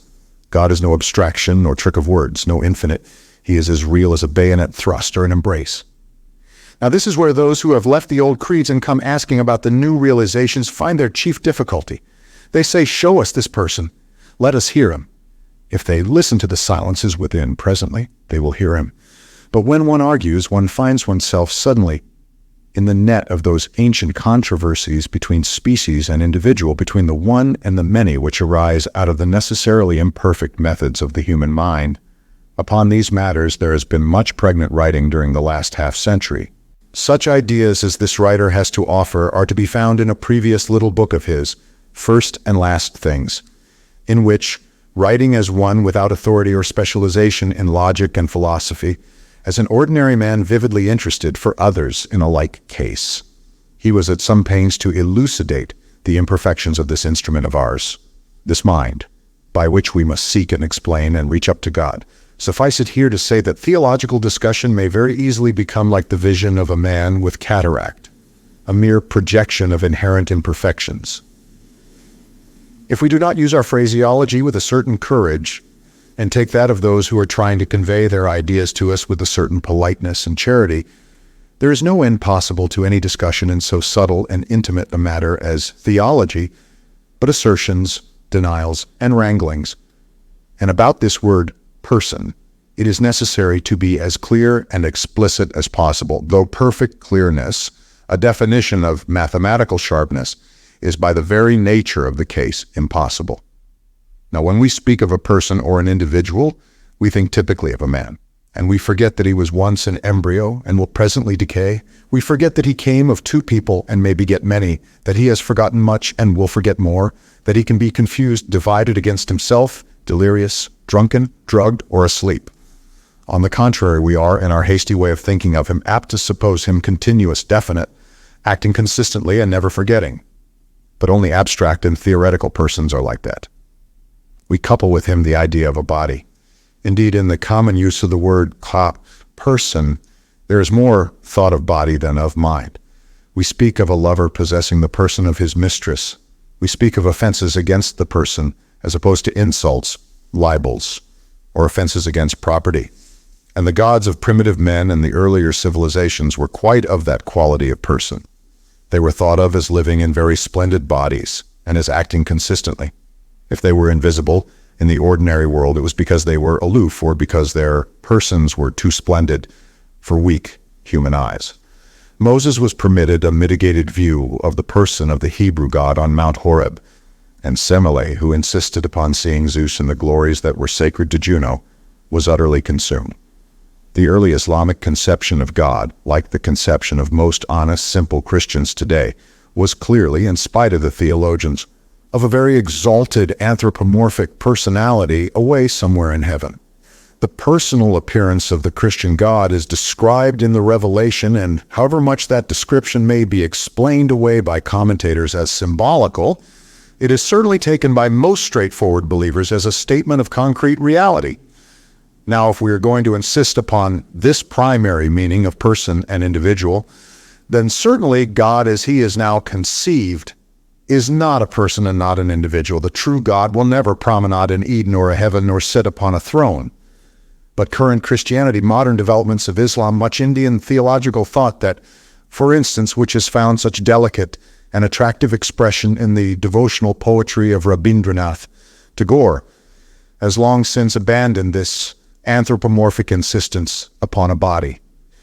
From the earliest ages, man's mind has found little or no difficulty in the idea of something essential to the personality, a soul or a spirit or both, existing apart from the body and continuing after the destruction of the body, and being still a person and an individual. From this it is a small step to the thought of a person existing independently of any existing or pre-existing body. That is the idea of theological Christianity as distinguished from the Christianity of simple faith. The triune persons, omnipresent, omniscient, and omnipotent, exist for all time, superior to and independent of matter. They are supremely disembodied. One became incarnate as a wind eddy might take up a whirl of dust. Those who profess modern religion conceive that this is an excessive abstraction of the idea of spirituality, a disembodiment of the idea of personality beyond the limits of the conceivable. Nevertheless, they accept the conception that a person, a spiritual individual, may be without an ordinary mortal body. They declare that God is without any specific body, that he is immaterial, that he can affect the material universe, and that means that he can only reach our sight, our hearing, our touch through the bodies of those who believe in him and serve him. His nature is of the nature of thought and will. Not only has he in his essence nothing to do with matter, but nothing to do with space. He is not of matter nor of space. He comes into them. Since the period when all the great theologies that prevail today were developed, there have been great changes in the ideas of men towards the dimensions of time and space. We owe to Kant the release from the rule of these ideas as essential ideas. Our modern psychology is alive to the possibility of being that has no extension in space at all. even as our speculative geometry can entertain the possibility of dimensions, fourth, fifth, nth dimensions outside the three-dimensional universe of our experience. And God, being non-spatial, is not thereby banished to an infinite remoteness, but brought nearer to us. He is everywhere, immediately at hand, even as a fourth dimension would be, everywhere immediately at hand. He's a being of the minds and in the minds of men. He's in immediate contact with all who apprehend him. But modern religion declares that though he does not exist in matter or space, he exists in time, just as a current of thought may do, that he changes and becomes more even as a man's purpose gathers itself together, that somewhere in the dawning of mankind he had a beginning, an awakening, and that as mankind grows, he grows. With our eyes he looks out upon the universe he invades. With our hands he lays hands upon it. All our truth, all our intentions and achievements he gathers to himself. He is the undying human memory, the increasing human will. But this, you may object, is no more than saying that God is the collective mind and purpose of the human race. You may declare that this is no God, but merely the sum of mankind. But those who believe in the new ideas very steadfastly deny that. God is, they say, not an aggregate, but a synthesis. He is not merely the best of all of us, but a being in himself, composed of that, but more than that, as a temple is more than a gathering of stones, or a regiment is more than an accumulation of men. They point out that a man is made up of a great multitude of cells, each equivalent to a unicellular organism. Not one of those cells is he, nor is he simply just the addition of all of them. He is more than all of them. You can take away these and these and these, and he still remains. And he can detach part of himself and treat it as if it were not himself, just as a man may beat his breast, or as Cranmer the martyr did, thrust his hand into the flames. A man is nonetheless himself because his hair is cut, or his appendix removed, or his leg amputated. And take another image. Who bears affection for this or that spadeful of mud in my garden? Who cares a throb of the heart for all the tons of chalk in Kent, or all the lumps of limestone in Yorkshire? But men love England, which is made up of such things. And so we think of God as a synthetic reality, though he has neither body nor material parts. And so too we may obey him and listen to him, though we think but lightly of the men whose hands or voices he sometimes uses. And we may think of him as having moods and aspects as a man has, and a consistency we call his character. These are theorizings about God. These are statements to convey this modern idea of God. This, we say, is the nature of the person whose will and thoughts we serve. No one, however, who understands the religious life seeks conversion by argument. First, one must feel the need of God. Then one must form or receive an acceptable idea of God. That much is no more than turning one's face to the east to see the coming of the sun. One may still doubt if that direction is the east or whether the sun will rise. The real coming of God is not that. It is a change, an irradiation of the mind.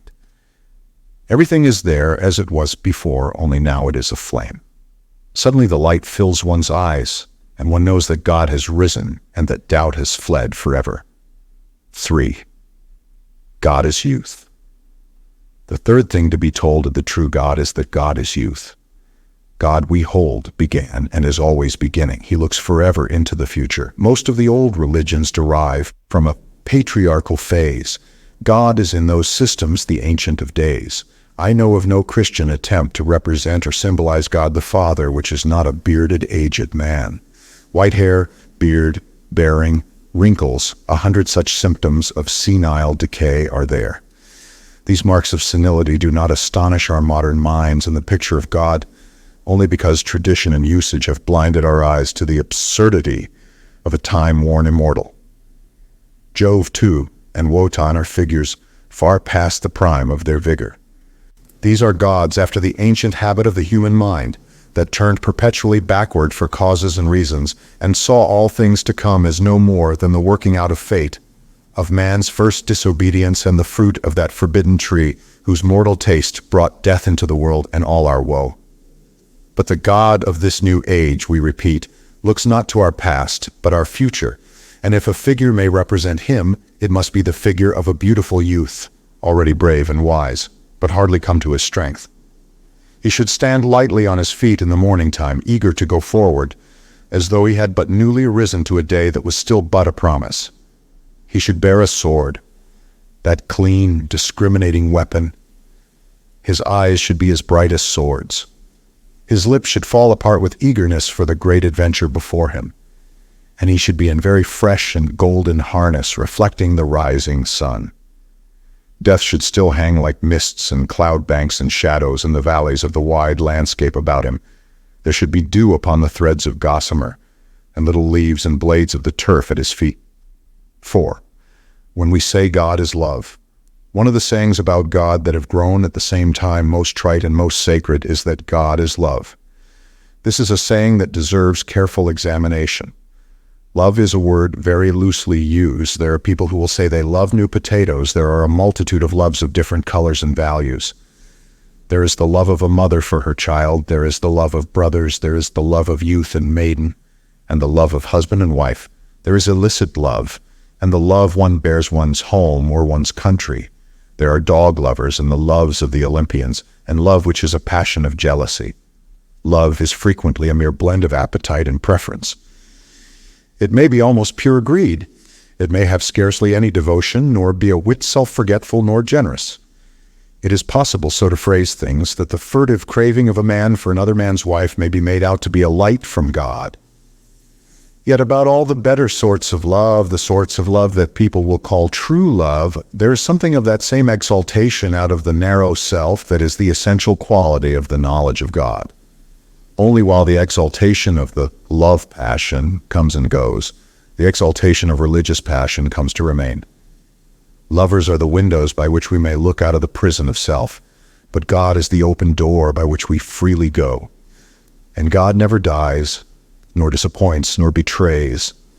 The love of a woman and a man has usually, and particularly in its earlier phases of excitement, far too much desire, far too much possessiveness and exclusiveness, far too much distrust or forced trust, and far too great a kindred with jealousy to be like the love of God. The former is a dramatic relationship that drifts to a climax and then again seeks presently a climax, and that may be satiated or fatigued. But the latter is far more like the love of comrades, or like the love of a man and a woman who have loved and been through much trouble together, who have hurt one another and forgiven, and come to a complete and generous fellowship. There is a strange and beautiful love that men tell of that will spring up on battlefields between sorely wounded men. And often they are men who have fought together, so that they will do almost incredibly brave and tender things for one another, though but recently they have been trying to kill each other. There is often a pure exaltation of feeling between those who stand side by side manfully in any great stress. These are the forms of love that perhaps come nearest to what we mean when we speak of the love of God. That is man's love of God, but there is also something else. There is the love God bears for man and the individual believer. Now this is not an indulgent, instinctive, and sacrificing love, like the love of a woman for her baby.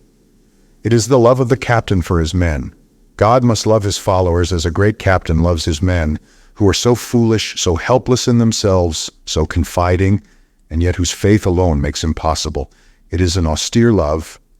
The Spirit of God will not hesitate to send us to torment and bodily death.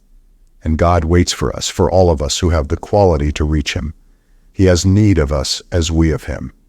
He desires us and desires to make himself known to us. When at last the individual breaks through the limiting darknesses to him, the irradiation of that moment, the smile and soul clasp, is in God as well as in man. He has won us from his enemy. We come staggering through into the golden light of his kingdom to fight for his kingdom henceforth, until at last we are altogether taken up into his being. Chapter the 4th. The religion of atheists. 1. 4th. The scientific atheist. It is a curious thing that while most organized religions seem to drape about and conceal and smother the statement of the true God, the honest atheist, with his passionate impulse to strip the truth bare, is constantly and unwittingly reproducing the divine likeness. It will be interesting here to call a witness or so to the extreme instability of absolute negation. Here, for example, is a deliverance from Professor Metchnikoff, who was a very typical antagonist of all religion. He died only the other day. He was a very great physiologist indeed. He was a man almost of the rank and quality of Pasteur or Charles Darwin.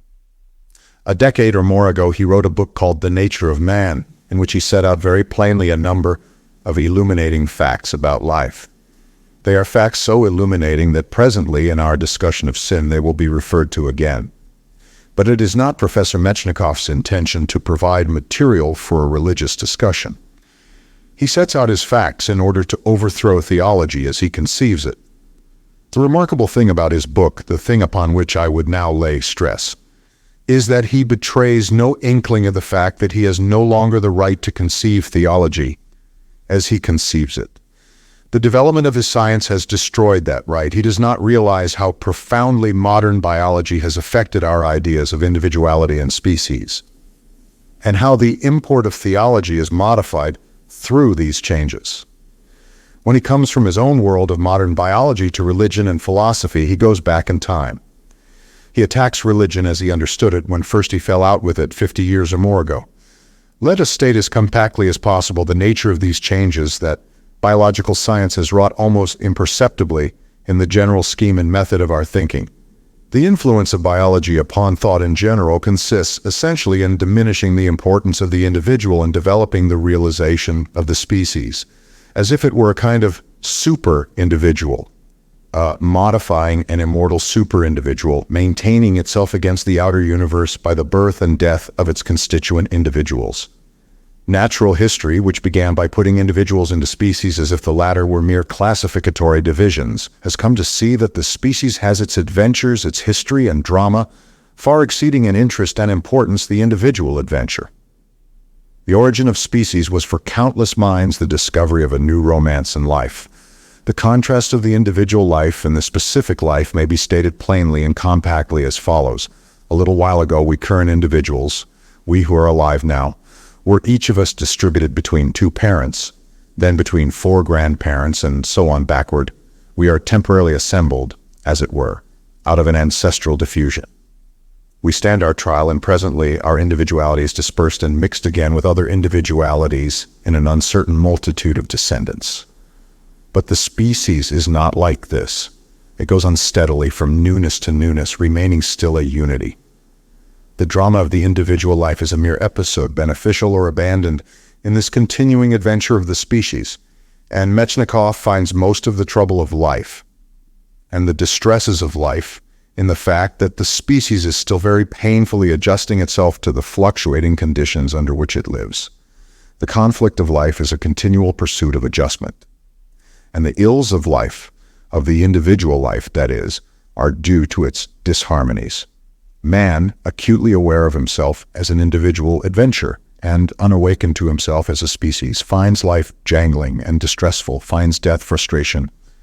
He fails and falls as a person in what may be the success and triumph of his kind. He does not apprehend the struggle or the nature of victory, but only his own gravitation to death and personal extinction.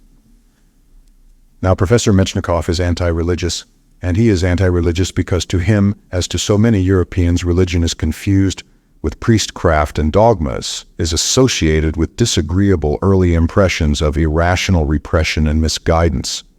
How completely he misconceives the quality of religion, how completely he sees it as an individual's affair. His own words may witness, religion is still occupied with the problem of death. The solutions which as yet it has offered cannot be regarded as satisfactory. A future life has no single argument to support it, and the non-existence of life after death is in consonance with the whole range of human knowledge. On the other hand, resignation as preached by Buddha will fail to satisfy humanity, which has a longing for life and is overcome by the thought of the inevitability of death. Now here it is clear that by death he means the individual death, and by a future life the prolongation of individuality. But Buddhism does not in truth appear ever to have been concerned with that, and modern religious developments are certainly not under that preoccupation with the narrower self. Buddhism indeed, so far from preaching resignation to death, seeks as its greater good a death so complete as to be absolute release from the individual's burden of karma. Buddhism seeks an escape from individual immortality. The deeper one pursues religious thought, the more nearly it approximates to a search for escape from the self-centered life and over-individuation, and the more it diverges from Professor Metchnikoff's assertion of its aims. Salvation is indeed to lose oneself. But Professor Metchnikoff, having roundly denied that this is so, is then left free to take the very essentials of the religious life, as they are here conceived, and present them as if they were the antithesis of the religious life. His book, when it is analyzed, resolves itself into just that research for an escape from the painful accidents and chagrins of individuation, which is the ultimate of religion. At times, indeed, he seems almost willfully blind to the true solution round and about which his writing goes. He suggests as his most hopeful satisfaction for the cravings of the human heart such a scientific prolongation of life that the instinct for self-preservation will be at last extinct. If that is not the very resignation he imputes to the Buddhist, I do not know what it is. He believes that an individual which has lived fully and completely may at last welcome death with the same instinctive readiness as, in the days of its strength, it shows for the embraces of its mate. We are to be glutted by living to 60. We are to rise from the table at last as gladly as we sat down. We shall go to death as unresistingly as tired children go to bed. Men are to have a life far beyond the range of what is now considered their prime, and their last period, won by scientific self-control, will be a period of ripe wisdom, from 70 to 80 to 120 or thereabouts, and public service. But why, one asks, public service? Why not book collecting or the simple pleasure of reminiscence so dear to aged egotists?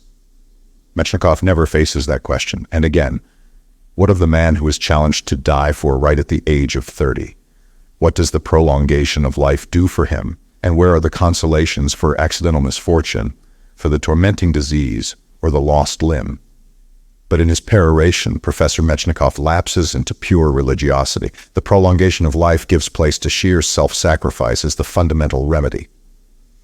And indeed, what other remedy has ever been conceived for the general evil of life?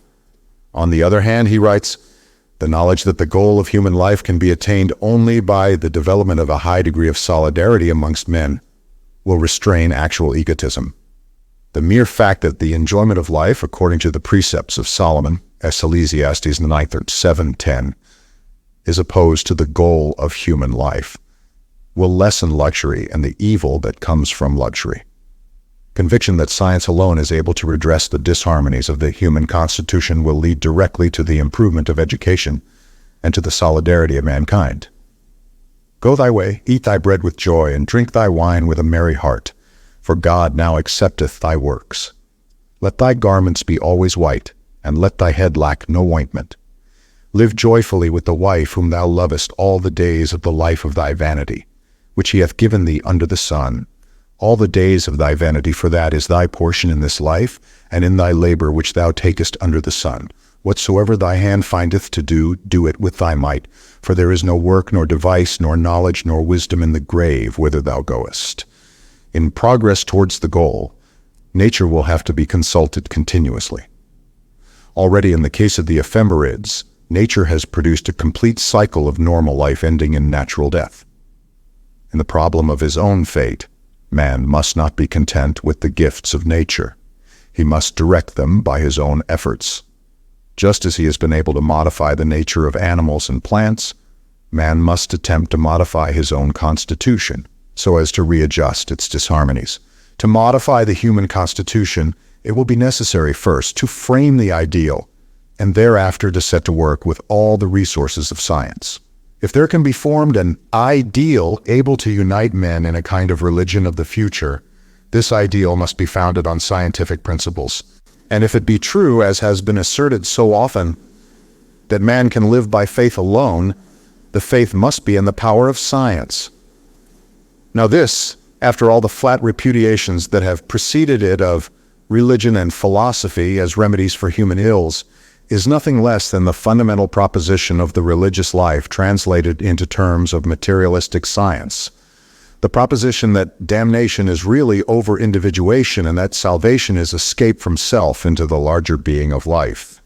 What can this religion of the future be but that devotion to the racial adventure under the captaincy of God which we have already found, like gold in the bottom of the vessel, when we have washed away the confusions and impurities of dogmatic religion? By an inquiry setting out from a purely religious starting point, we have already reached conclusions identical with this ultimate refuge of an extreme materialist. This altar to the future of his we can claim as an altar to our God, an altar rather indistinctly inscribed. 2. Sacrifice implies God. Almost all agnostic and atheistical writings that show any fineness and generosity of spirit have this tendency to become, as it were, the statement of an anonymous God. Everything is said that a religious writer would say, except that God is not named. Religious metaphors abound. It is as if they accepted the living body of religion, but denied the bones that held it together, as they might deny the bones of a friend. It is true, they would admit the body moves in a way that implies bones in its every movement. But we have never seen those bones. The disputes in theory, I do not say the difference in reality between the modern believer and the atheist or agnostic becomes at times almost as impalpable as that subtle discussion dear to students of physics, whether the scientific ether is real or a formula. Every material phenomenon is consonant with and helps to define this ether, which permeates and sustains and is all things, which nevertheless is perceptible to no sense, which is reached only by an intellectual process. Most minds are disposed to treat this ether as a reality, but the acutely critical mind insists that what is only so attainable by inference is not real. It is no more than a formula that satisfies all phenomena. But if it comes to that, am I anything more than the formula that satisfies all my forms of consciousness? Intellectually, there is hardly anything more than a certain will to believe, to divide the religious man who knows God to be utterly real from the man who says that God is merely a formula to satisfy moral and spiritual phenomena. The former has encountered him, the other has as yet felt only unassigned impulses.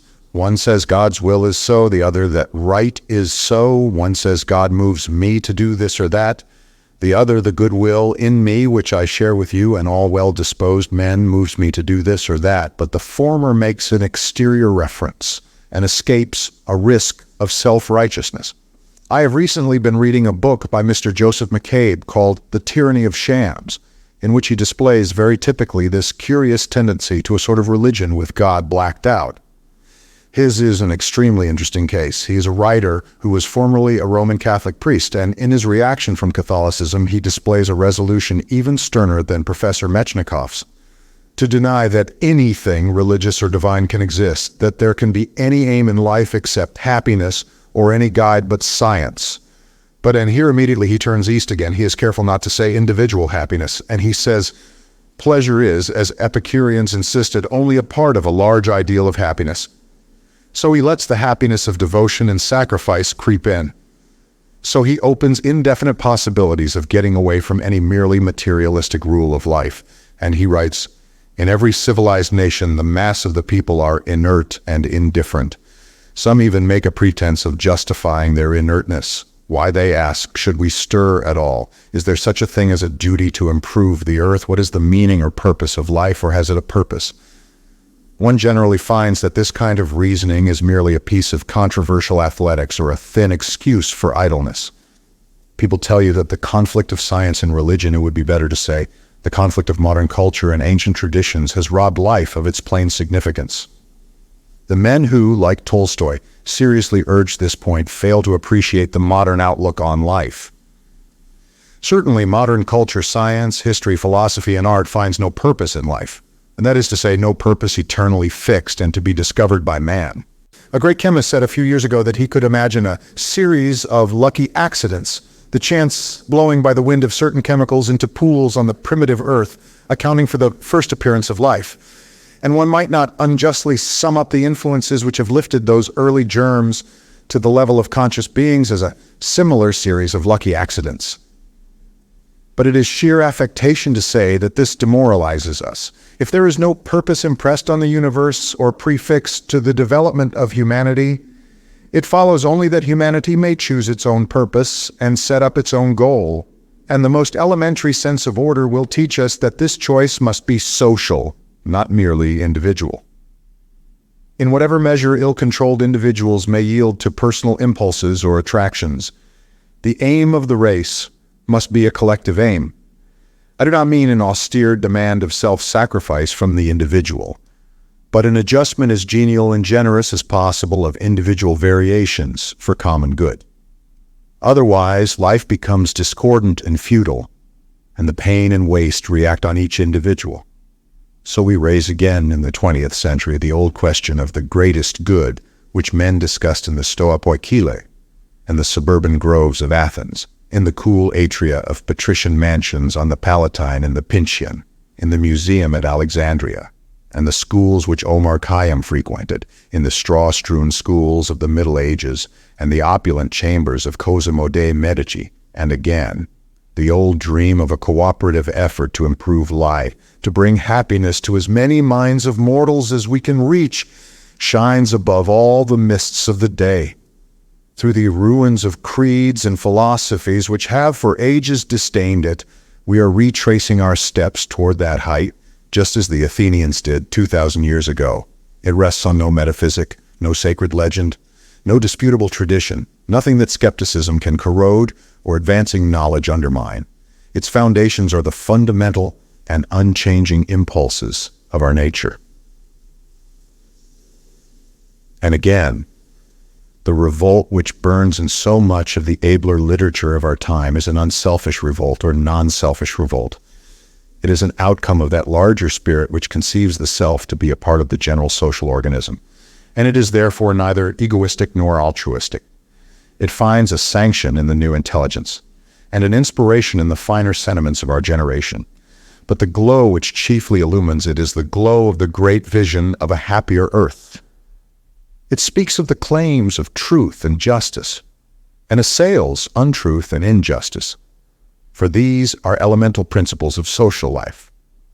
But it appeals more confidently to the warmer sympathy which is linking the scattered children of the race, and it urges all to cooperate in the restriction of suffering and the creation of happiness. The advance guard of the race, the men and women in whom mental alertness is associated with fine feeling, cry that they have reached Pisgah's slope, and in increasing numbers men and women are pressing on to see if it be really the promised land. Pisgah, the promised land. Mr. McCabe in that passage sounds as if he were halfway to O Beulah land and the tambourine. That larger spirit we maintain is God. Those impulses are the power of God, and Mr. McCabe serves a master he denies. He is but to realize fully that God is not necessarily the triune God of the Catholic Church, and banish his intense suspicion that he may yet be lured back to that altar he abandoned. He has but to look up from that preoccupation, and immediately he will begin to realize the presence of divinity. 3. God is an external reality. It may be argued that if atheists and agnostics, when they set themselves to express the goodwill that is in them, do shape out God, that if their conception of right living falls in so completely with the conception of God's service as to be broadly identical, then indeed God, like the ether of scientific speculation, is no more than a theory, no more than an imaginative externalization of man's inherent goodwill. Why trouble about God, then? Is not the declaration of a good disposition a sufficient evidence of salvation? What is the difference between such benevolent unbelievers as Professor Metchnikoff or Mr. McCabe and those who have found God? The difference is this, that the benevolent atheist stands alone upon his own goodwill, without a reference, without a standard, trusting to his own impulse to goodness, relying upon his own moral strength. A certain immodesty, a certain self-righteousness hangs like a precipice above him. Incalculable temptations open like gulfs beneath his feet. He has not really given himself or got away from himself. He has no one to whom he can give himself. He is still a masterless man. His exaltation is self-centered, his priggishness, his fall is unrestrained by any exterior obligation. His devotion is only the goodwill in himself, a disposition. It is a mood that may change. At any moment it may change. He may have pledged himself to his own pride and honor, but who will hold him to his bargain? He has no source of strength beyond his own amiable sentiments. His conscience speaks with an unsupported voice, and no one watches while he sleeps. He cannot pray. He can but ejaculate. He has no real and living link with other men of goodwill. And those whose acquiescence in the idea of God is merely intellectual are in no better case than those who deny God altogether. They may have all the forms of truth and not divinity. The religion of the atheist with a God-shaped blank at its heart and the persuasion of the unconverted theologian are both like lamps unlit. The lit lamp has no difference in form from the lamp unlit. But the lit lamp is alive, and the lamp unlit is asleep or dead. The difference between the unconverted and the unbeliever and the servant of the true God is this. It is that the latter has experienced a complete turning away from self. This only difference is all the difference in the world. It is the realization that this goodness that I thought was within me and of myself and upon which I rather prided myself is without me and above myself and infinitely greater and stronger than I. It is the immortal and I am mortal. It is invincible and steadfast in its purpose, and I am weak and insecure. It is no longer that I, out of my inherent and remarkable goodness, out of the excellence of my quality and the benevolence of my heart, give a considerable amount of time and attention to the happiness and welfare of others because I choose to do so. On the contrary, I have come under a divine imperative. I am obeying an irresistible call. I am a humble and willing servant of the righteousness of God. That altruism which Professor Metchnikoff and Mr. McCabe would have us regard as the goal and refuge of a broad and free intelligence is really the first simple commandment in the religious life. 4. Another religious materialist. Now here is a passage from a book, Evolution and the War, by Professor Metchnikoff's translator, Dr. Chalmers Mitchell, which comes even closer to our conception of God as an immortal being arising out of man and external to the individual man. He has been discussing that well-known passage of Kant's. Two things fill my mind with ever-renewed wonder and awe. The more often and deeper I dwell on them, the starry vault above me, and the moral law within me. From that discussion, Dr. Chalmers Mitchell presently comes to this most definite and interesting statement. Writing as a hard-shell, Darwinian evolutionist, a lover of the scalpel and microscope, and of patient, empirical observation, as one who dislikes all forms of supernaturalism, and who does not shrink from the implications even of the phrase that thought is a secretion of the brain as bile is a secretion of the liver, I assert as a biological fact that the moral law is as real and as external to man as the starry vault. It has no secure seat in any single man or in any single nation. It is the work of the blood and tears of long generations of men. It is not in man, inborn or innate, but is enshrined in his traditions, in his customs, in his literature and his religion. Its creation and sustenance are the crowning glory of man, and his consciousness of it puts him in a high place above the animal world. Men live and die. Nations rise and fall, but the struggle of individual lives and of individual nations must be measured not by their immediate needs, but as they tend to the debasement or perfection of man's great achievement. This is the same reality. This is the same link and captain that this book asserts. It seems to me a secondary matter whether we call him man's great achievement or the Son of Man, or the God of mankind, or God. So far as the practical and moral ends of life are concerned, it does not matter how we explain or refuse to explain his presence in our lives. There is but one possible gap left between the position of Dr. Chalmers Mitchell and the position of this book. In this book, it is asserted that God responds, that he gives courage and the power of self-suppression to our weakness. 5. A note on a lecture by Professor Gilbert Murray. Let me now quote and discuss a very beautiful passage from a lecture upon Stoicism by Professor Gilbert Murray, which also displays the same characteristic of an involuntary shaping out of God in the forms of denial. It is a passage remarkable for its conscientious and resolute agnosticism, and it is remarkable too for its blindness to the possibility of separating quite completely the idea of the infinite being from the idea of God. It is another striking instance of that obsession of modern minds by merely Christian theology of which I have already complained. Professor Murray has quoted Mr. Bevan's phrase for God, the friend behind phenomena, and he does not seem to realize that that phrase carries with it no obligation whatever to believe that this friend is in control of the phenomena. He assumes that he is supposed to be in control as if it were a matter of course. We do seem to find it, Professor Murray writes, not only in all religions, but in practically all philosophies, some belief that man is not quite alone in the universe, but is met in his endeavors towards the good by some external help or sympathy. We find it everywhere in the unsophisticated man. We find it in the unguarded self-revelations of the most severe and conscientious atheists. Now, the Stoics, like many other schools of thought, drew an argument from this consensus of all mankind. It was not an absolute proof of the existence of the gods or providence, but it was a strong indication.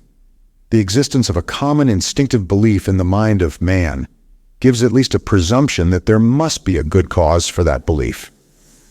This is a reasonable position. There must be some such cause. But it does not follow that the only valid cause is the truth of the content of the belief. I cannot help suspecting that this is precisely one of those points on which Stoicism, in company with almost all philosophy up to the present time, has gone astray through not sufficiently realizing its dependence on the human mind as a natural biological product. For it is very important in this matter to realize that the so-called belief is not really an intellectual judgment so much as a craving of the whole nature. It is only of very late years that psychologists have begun to realize the enormous dominion of those forces in man of which he is normally unconscious. We cannot escape as easily as these brave men dreamed from the grip of the blind powers beneath the threshold. Indeed, as I see philosophy after philosophy falling into this unproven belief in the friend behind phenomena, as I find that I myself cannot, except for a moment and by an effort, refrain from making the same assumption, it seems to me that perhaps here too we are under the spell of a very old, ineradicable instinct. We are gregarious animals. Our ancestors have been such for countless ages. We cannot help looking out on the world as gregarious animals do. We see it in terms of humanity and of fellowship. Students of animals under domestication have shown us how the habits of a gregarious creature, taken away from his kind, are shaped in 1,000 details by reference to the lost pack, which is no longer there, the pack which a dog tries to smell his way back to all the time he is out walking, the pack he calls to for help when danger threatens. It is a strange and touching thing, this eternal hunger of the gregarious animal for the herd of friends who are not there. And it may very possibly be, that in the matter of this friend behind phenomena, our own yearning and our own almost ineradicable instinctive convictions, since they are certainly not founded on either reason or observation, are in origin the groping of a lonely-souled gregarious animal to find its herd or its herd leader in the great spaces between the stars. At any rate, it is a belief very difficult to get rid of. There the passage and the lecture end. I would urge that here again is an inadvertent witness to the reality of God. Professor Murray writes of gregarious animals as though there existed solitary animals that are not gregarious, pure individualists, atheists, so to speak, and as though this appeal to a life beyond one's own was not the universal disposition of living things. His classical training disposes him to a realistic exaggeration of individual difference. But nearly every animal, and certainly every mentally considerable animal, begins under parental care, in a nest or a litter, mates to breed, and is associated for much of its life. Even the great carnivores do not go alone except when they are old and have done with the most of life. Every pack, every herd begins at some point in a couple. It is the equivalent of the tiger's litter if that were to remain undispersed. And it is within the memory of men still living that in many districts the African lion has, with a change of game and conditions, lapsed from a solitary to a gregarious, that is to say, a prolonged family habit of life. Man, too, if in his ape-like phase he resembled the other higher apes, is an animal becoming more gregarious and not less. He has passed within the historical period from a tribal gregariousness to a nearly cosmopolitan tolerance. And he has his tribe about him. He is not, as Professor Murray seems to suggest, a solitary, lost, gregarious beast. Why should his desire for God be regarded as the overflow of an unsatisfied gregarious instinct, when he has home, town, society, companionship, trade union, state, increasingly at hand to glut it? Why should gregariousness drive a man to God rather than to the third-class carriage and the public house? Why should gregariousness drive men out of crowded Egyptian cities into the cells of the Thebaid? Schopenhauer, in a memorable passage about the hedgehogs who assembled for warmth, is flatly opposed to Professor Murray and seems far more plausible when he declares that the nature of man is insufficiently gregarious. The parallel with the dog is not a valid one. Does not the truth lie rather in the supposition that it is not the friend, that is the instinctive delusion, but the isolation?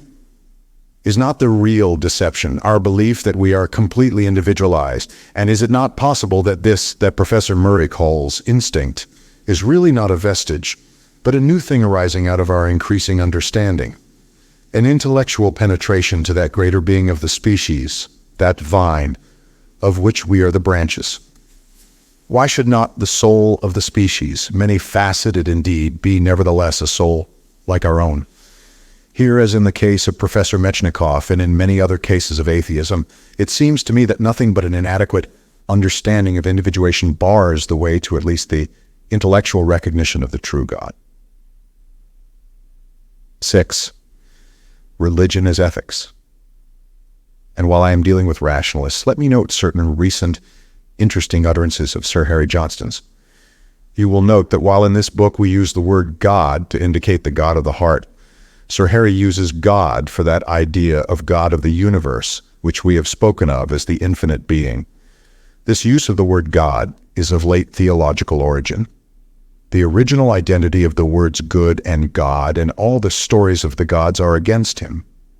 But Sir Harry takes up God only to define him away into incomprehensible necessity. Thus, we know absolutely nothing concerning the force we call God, and assuming such an intelligent ruling force to be in existence, permeating this universe of millions of stars and no doubt tens of millions of planets, we do not know under what conditions and limitations it works.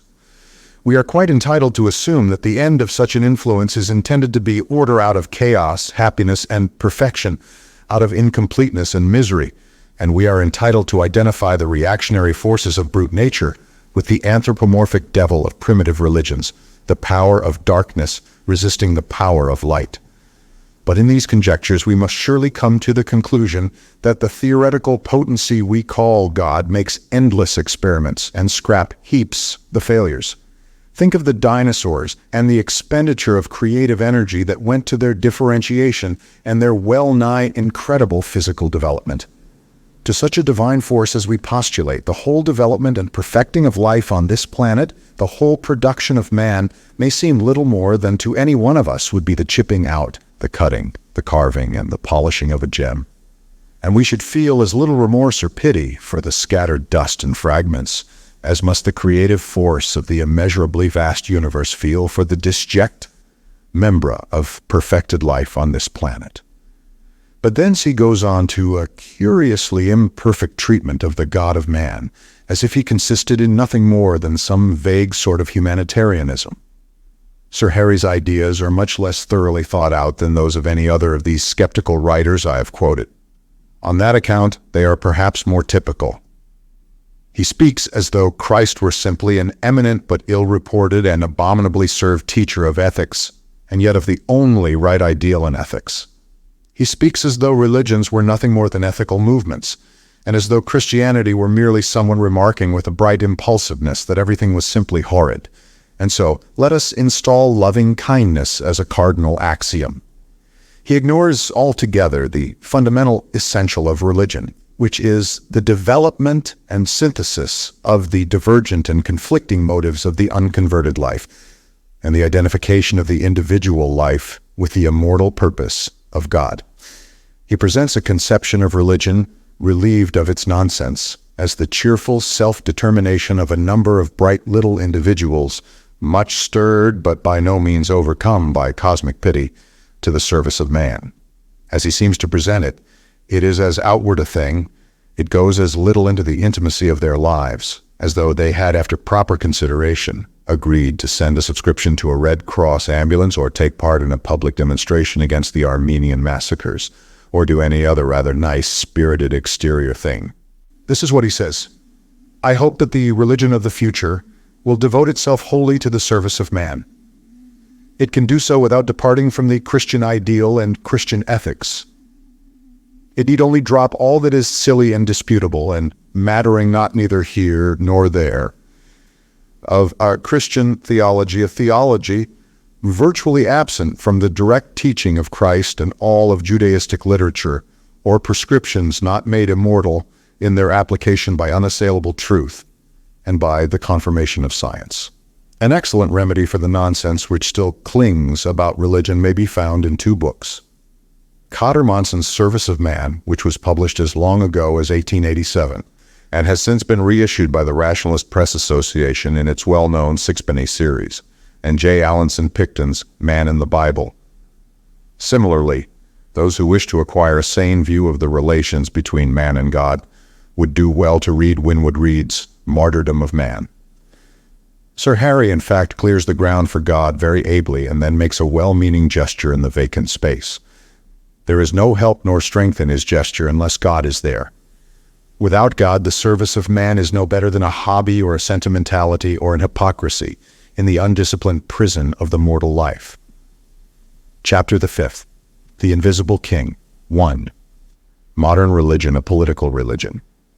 The conception of a young and energetic God, an invisible prince growing in strength and wisdom, who calls men and women to his service, and who gives salvation from self and mortality only through self-abandonment to his service, necessarily involves a demand for a complete revision and fresh orientation of the life of the convert. God faces the blackness of the unknown and the blind joys and confusions and cruelties of life. As one who leads mankind through a dark jungle to a great conquest, he brings mankind not rest, but a sword. It is plain that he can admit no divided control of the world he claims. He concedes nothing to Caesar. In our philosophy, there are no human things that are gods and others that are Caesars. Those of the new thought cannot render unto God the things that are gods, and to Caesar the things that are Caesar's. Whatever claim Caesar may make to rule men's lives and direct their destinies outside the will of God is a usurpation. No king nor Caesar has any right to tax or to service or to tolerance, except he claim as one who holds for and under God. And he must make good his claim. The steps of the altar of the God of youth are no safe place for the sacrilegious figure of a king, who claims divine right, plays with the lightning. The new conceptions do not tolerate either kings or aristocracies or democracies. Its implicit command to all its adherents is to make plain the way to the world theocracy. Its rule of life is the discovery and service of the will of God, which dwells in the hearts of men, and the performance of that will, not only in the private life of the believer, but in the acts and order of the state and nation of which he is a part. I give myself to God not only because I am so-and-so, but because I am mankind. I become in a measure responsible for every evil in the world of men. I become a knight in God's service. I become my brother's keeper. I become a responsible minister of my king. I take sides against injustice, disorder, and against all those temporal kings, emperors, princes, landlords, and owners who set themselves up against God's rule and worship. Kings, owners, and all who claim rule and decisions in the world's affairs must either show themselves clearly the fellow servants of the believer or become the objects of his steadfast antagonism. 2. The will of God. It is here that those who explain this modern religiosity will seem most arbitrary to the inquirer, for they relate of God, as men will relate of a close friend, his dispositions, his apparent intentions, the aims of his kingship. And just as they advance no proof whatever of the existence of God but the realization of him, so with regard to these qualities and dispositions they have little argument but profound conviction. What they say is this, that if you do not feel God, then there is no persuading you of him. We cannot win over the incredulous. And what they say of his qualities is this, that if you feel God, then you will know, you will realize more and more clearly that thus and no other is his method and intention. It comes as no great shock to those who have grasped the full implications of the statement that God is finite, to hear it asserted that the first purpose of God is the attainment of clear knowledge, of knowledge as a means to more knowledge, and of knowledge as a means to power. For that he must use human eyes and hands and brains, and as God gathers power, he uses it to an end, that he is only beginning to apprehend, and that he will apprehend more fully as time goes on. But it is possible to define the broad outlines of the attainment he seeks. It is the conquest of death. It is the conquest of death. First, the overcoming of death in the individual by the incorporation of the motives of his life into an undying purpose, and then the defeat of that death that seems to threaten our species upon a cooling planet beneath a cooling sun. God fights against death in every form, against the great death of the race, against the petty death of indolence, insufficiency, baseness, misconception, and perversion. He it is, and no other, who can deliver us from the body of this death. This is the battle that grows plainer. This is the purpose to which he calls us out of the animal's round of eating, drinking, lusting, quarreling and laughing and weeping, fearing and failing, and presently of wearying and dying, which is the whole life that living without God can give us. And from these great propositions there follow many very definite maxims and rules of life for those who serve God. These we will immediately consider. 3. The crucifix. But first, let me write a few words here about those who hold a kind of intermediate faith between the worship of the God of youth and the vaguer sort of Christianity. There are a number of people closely in touch with those who have found the new religion who, biased probably by a dread of too complete a break with Christianity, have adopted a theogony which is very reminiscent of Gnosticism and of the Paulician, Catharist, and kindred sects to which allusion has already been made. He who is called in this book God, they would call God the Son or Christ or the Logos, and what is here called the darkness or the veiled being, they would call God the Father. And what we speak of here as life, they would call, with a certain disregard of the poor brutes that perish, man. And they would assert what we of the new belief, pleading our profound ignorance, would neither assert nor deny, that that darkness out of which came life and God, since it produced them, must be ultimately sympathetic and of like nature with them, and that ultimately man, being redeemed and led by Christ and saved from death by him, would be reconciled with God the Father, and this great adventurer out of the hearts of man that we here call God, they would present as the same with that teacher from Galilee who was crucified at Jerusalem. This probably was the conception of Spinoza. Christ for him is the wisdom of God manifested in all things, and chiefly in the mind of man. Through him we reach the blessedness of an intuitive knowledge of God. Salvation is an escape from the inadequate ideas of the mortal human personality to the adequate and timeless ideas of God. Now we of the modern way would offer the following criticisms upon this apparent compromise between our faith and the current religion. Firstly, we do not presume to theorize about the nature of the veiled being, nor about that being's relations to God and to life. We do not recognize any consistent sympathetic possibilities between these outer beings and our God. Our God is, we feel, like Prometheus, a rebel. He is unfilial, and the accepted figure of Jesus, instinct with meek submission, is not in the tone of our worship. It is not by suffering that God conquers death, but by fighting. Incidentally, our God dies a million deaths, but the thing that matters is not the deaths, but the immortality. It may be he cannot escape in this person, or that person being nailed to a cross or chained to be torn by vultures on a rock. These may be necessary sufferings like hunger and thirst in a campaign. They do not in themselves bring victory. They may be necessary, but they are not glorious. The symbol of the crucifixion, the drooping, pain-drenched figure of Christ, the sorrowful cry to his Father, my God, why hast thou forsaken me?" These things jar with our spirit. We little men may well fail and repent. But it is our faith that our God does not fail us nor himself. We cannot accept the Christian's crucifix or pray to a pitiful God. We cannot accept the resurrection as though it were an afterthought to a bitterly felt death. Our crucifix, if you must have a crucifix, would show God with a hand or a foot already torn away from its nail, and with eyes not downcast but resolute against the sky. A face without pain, pain lost and forgotten in the surpassing glory of the struggle and the inflexible will to live and prevail.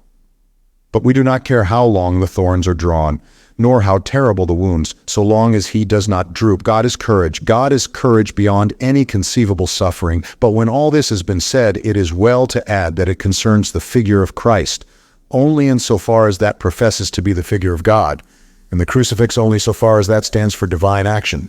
The figure of Christ crucified, so soon as we think of it as being no more than the tragic memorial of Jesus, of the man who proclaimed the loving kindness of God, and the supremacy of God's kingdom over the individual life, and who, in the extreme agony of his pain and exhaustion, cried out that he was deserted, becomes something altogether distinct from a theological symbol.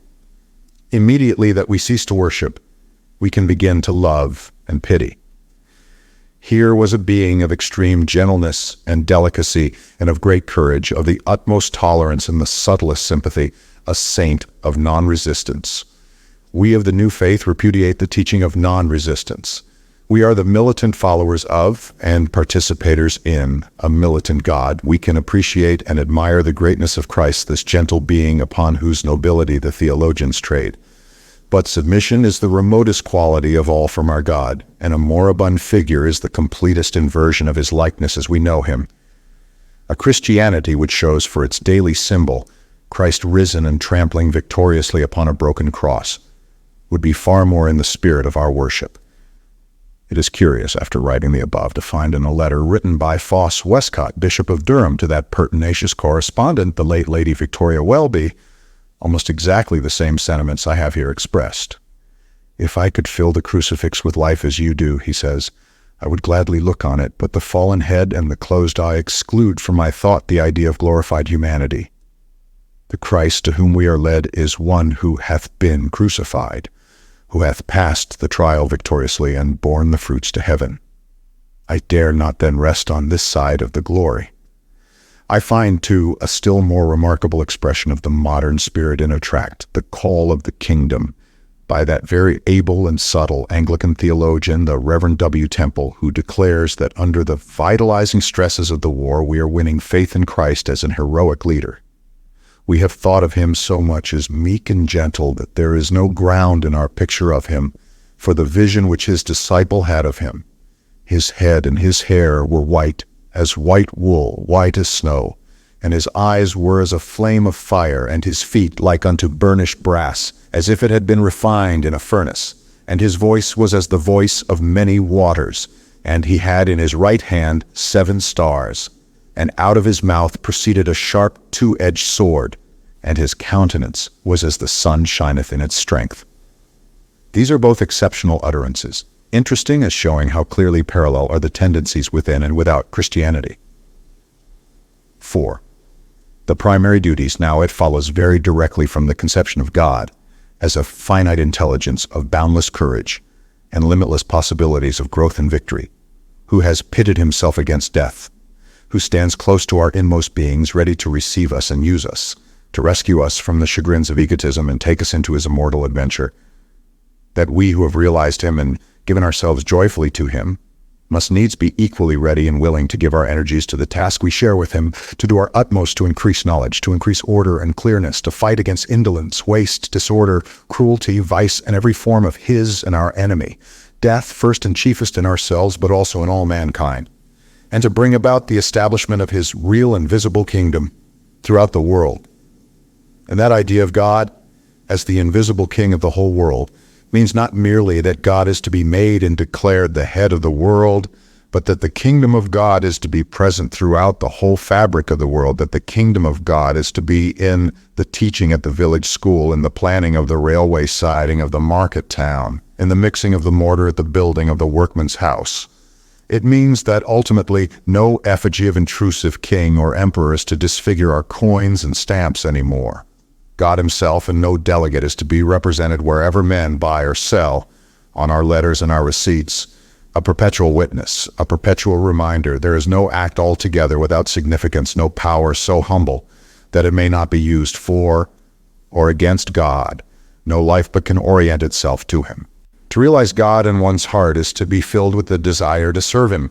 And the way of his service is neither to pull up one's life by the roots nor to continue it in all its essentials unchanged, but to turn it about, to turn everything that there is in it round into his way. The outward duty of those who serve God must vary greatly with the abilities they possess and the positions in which they find themselves. But for all there are certain fundamental duties. A constant attempt to be utterly truthful with oneself, a constant sedulousness to keep oneself fit and bright for God's service, and to increase one's knowledge and powers, and a hidden, persistent watchfulness of one's baser motives, a watch against fear and indolence, against vanity, against greed and lust, against envy, malice, and uncharitableness. To have found God truly does in itself make God's service one's essential motive, but these evils lurk in the shadows and the lassitudes and unwary moments. No one escapes them altogether. There is no need for tragic moods on account of imperfections. We can no more serve God without blunders and setbacks than we can win battles without losing men. But the less of such loss, the better. The servant of God must keep his mind as wide and sound and his motives as clean as he can, just as an operating surgeon must keep his nerves and muscles as fit and his hands as clean as he can. Neither may righteously evade exercise and regular washing of mind as of hands, an incessant watchfulness of oneself and one's thoughts and the soundness of one's thoughts, cleanliness, clearness, a wariness against indolence and prejudice, careful truth, habitual frankness, fitness, and steadfast work. These are the daily fundamental duties that everyone who truly comes to God will, as a matter of course, set before himself. 5. The increasing kingdom. Now, of the more intimate and personal life of the believer, it will be more convenient to write a little later. Let us for the present pursue the idea of this world kingdom of God, to whose establishment he calls us. This kingdom is to be a peaceful and coordinated activity of all mankind upon certain divine ends.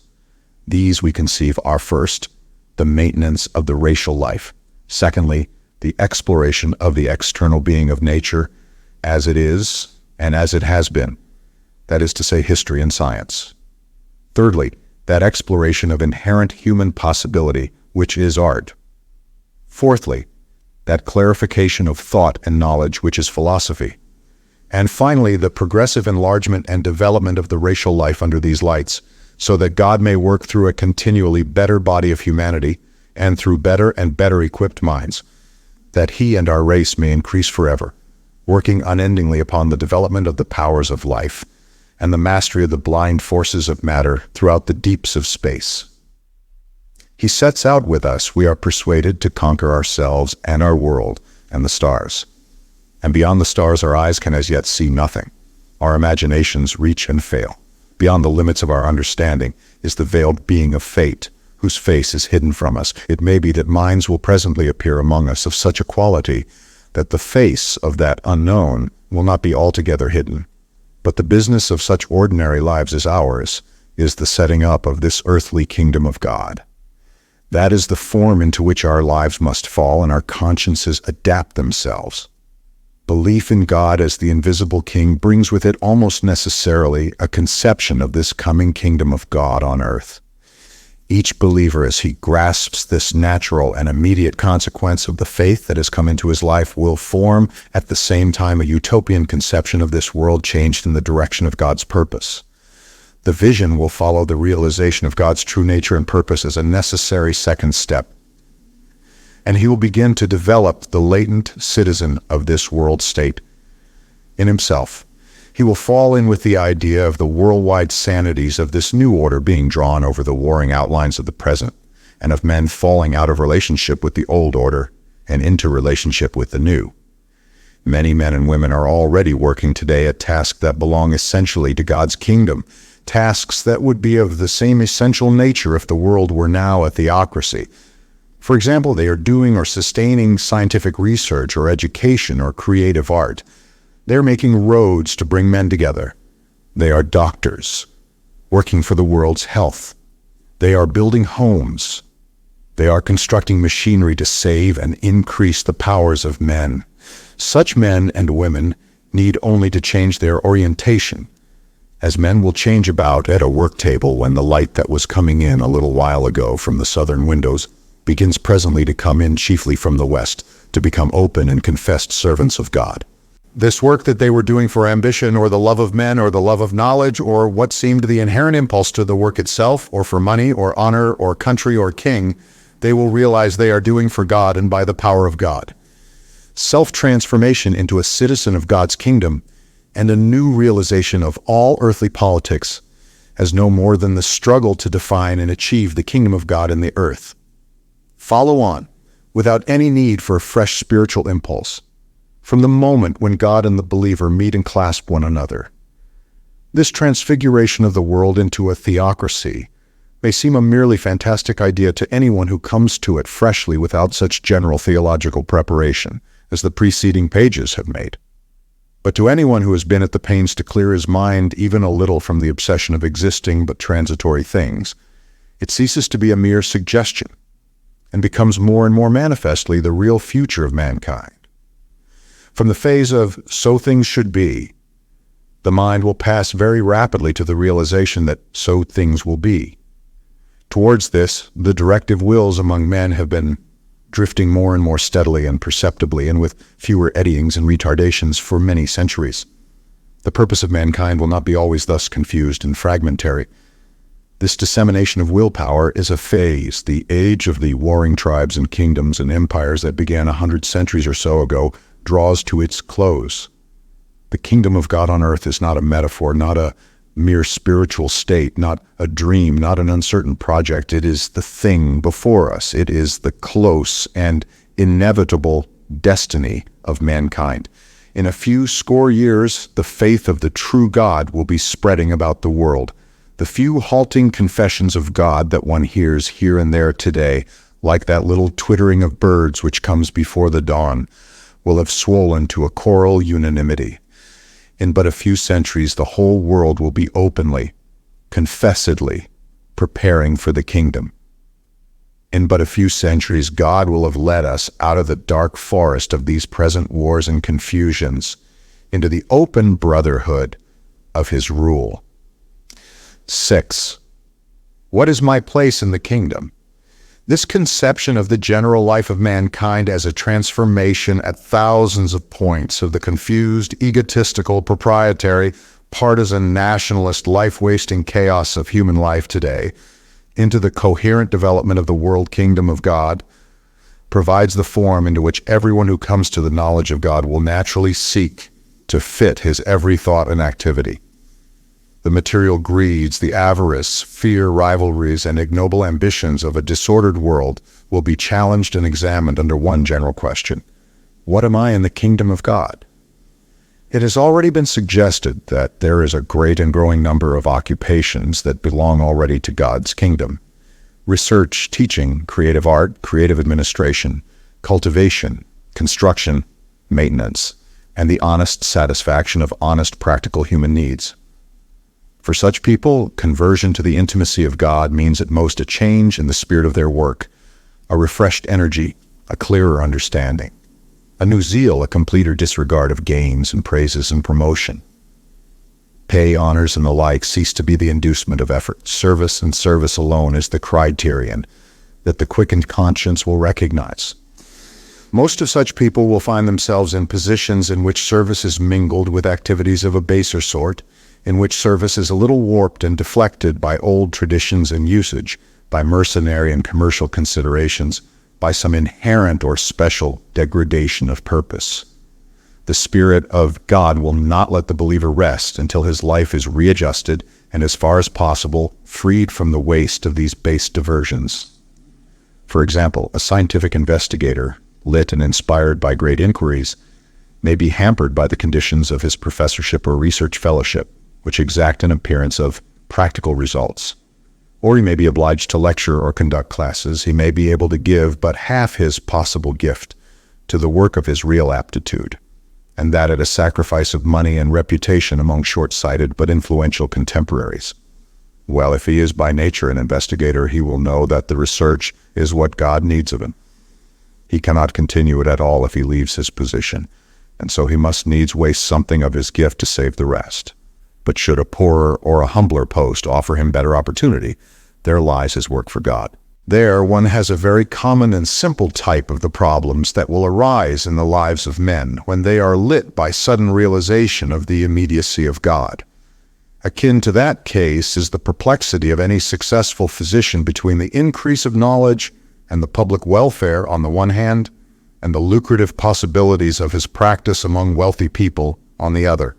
He belongs to a profession that is crippled by a medieval code, a profession which was blind to the common interest of the public health and regarded its members merely as skilled practitioners employed to cure individual ailments. Very slowly and tortuously do the methods of the profession adapt themselves to the modern conception of an army of devoted men working as a whole under God for the health of mankind as a whole, broadening out from the frowsy den of the leech with its crocodile and bottles and hieroglyphic prescriptions, to a skilled and illuminating cooperation with those who deal with the food and housing and economic life of the community.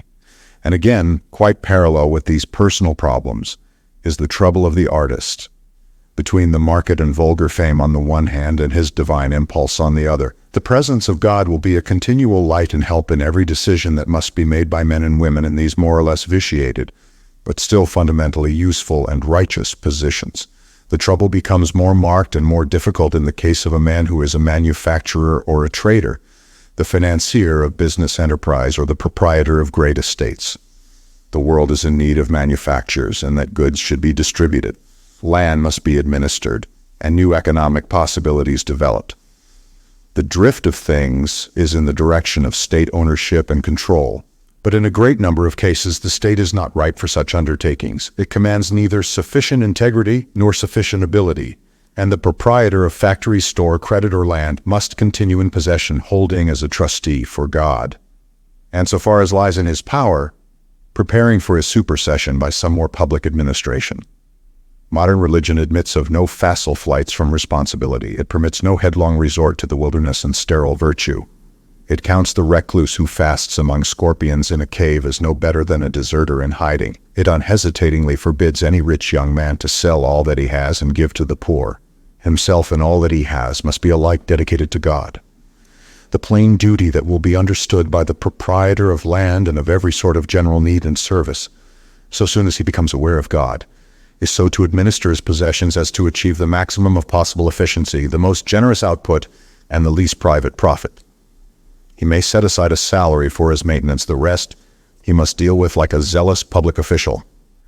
And if he perceives that the affair could be better administered by other hands than his own, then it is his business to get it into those hands with the smallest delay and the least profit to himself. The rights and wrongs of human equity are very different from right and wrong in the sight of God. In the sight of God, no landlord has a right to his rent. No usurer has a right to his interest. A man is not justified in drawing the profits from an advantageous agreement, nor free to spend the profits of a speculation as he will. God takes no heed of savings nor of abstinence. He recognizes no right to the rewards of abstinence, no right to any rewards. Those profits and comforts and consolations are the inducements that dangle before the eyes of the spiritually blind. Wealth is an embarrassment to the religious, for God calls them to account for it. The servant of God has no business with wealth or power, except to use them immediately in the service of God. Finding these things in his hands, he is bound to administer them in the service of God. The tendency of modern religion goes far beyond the alleged communism of the early Christians and far beyond the ties of the scribes and Pharisees. God takes all. He takes you, blood and bones and house and acres. He takes skill and influence and expectations. For all the rest of your life, you are nothing but God's agent. If you're not prepared for so complete a surrender, then you are infinitely remote from God. You must go your way. Here you are, merely a curious interloper.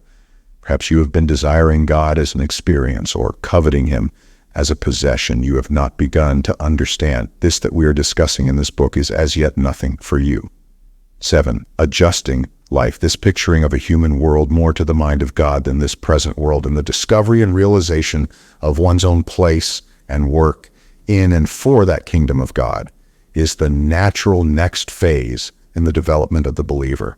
He will set about revising and adjusting his scheme of life, his ways of living, his habits, and his relationships in the light of his new convictions.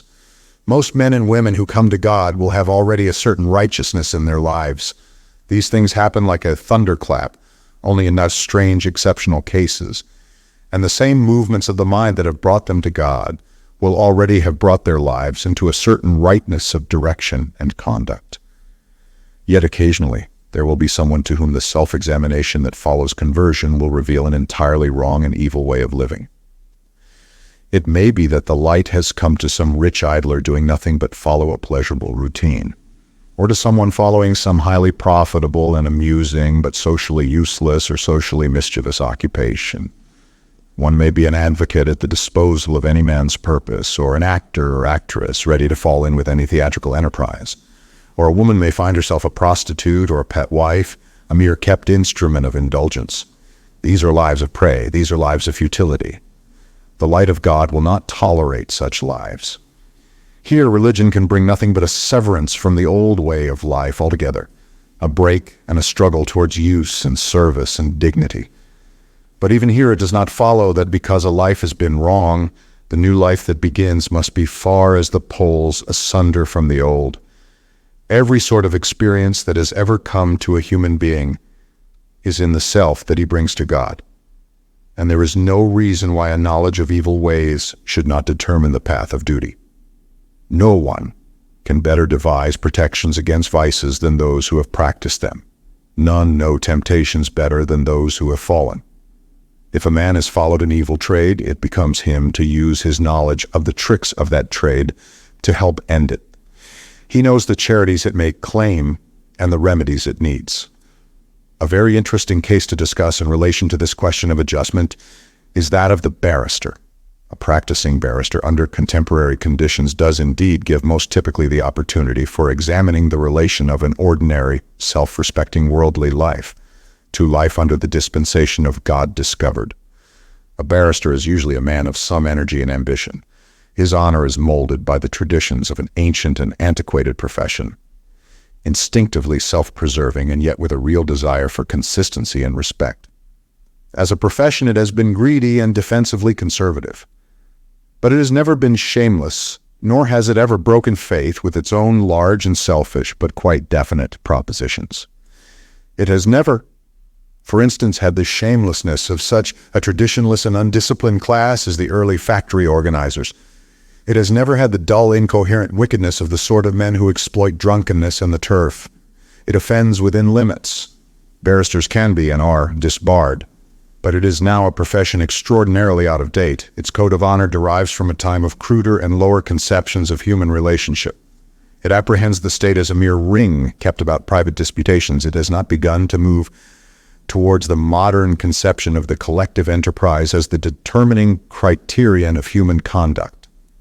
It sees its business as a mere play upon the rules of a game, between man and man or between men and men. They haggle, they dispute, they inflict and suffer wrongs, they evade dues and are liable or entitled to penalties and compensations. The primary business of the law is held to be decision in these wrangles, and as wrangling is subject to artistic elaboration, the business of the barrister is the business of a professional wrangler. He is a bravo in wig and gown who fights the duels of ordinary men because they are incapable, very largely on account of the complexities of legal procedure, of fighting for themselves. His business is never to explore any fundamental right in the matter. His business is to say all that can be said for his client and to conceal or minimize whatever can be said against his client. The successful promoted advocate, who in Britain and the United States of America is the judge, and whose habits and interests all incline him to disregard the realities of the case in favor of the points in the forensic game, then adjudicates upon the contest. Now, this condition of things is clearly incompatible with the modern conception of the world as becoming a divine kingdom. When the world is openly and confessedly the kingdom of God, the law court will exist only to adjust the differing views of men as to the manner of their service to God.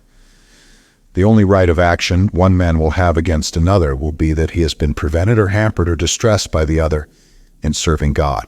The idea of the law court will have changed entirely from a place of dispute, exaction, and vengeance to a place of adjustment. The individual or some state organization will plead on behalf of the common good, either against some state official or state regulation, or against the actions or inaction of another individual. This is the only sort of legal proceedings compatible with the broad beliefs of the new faith.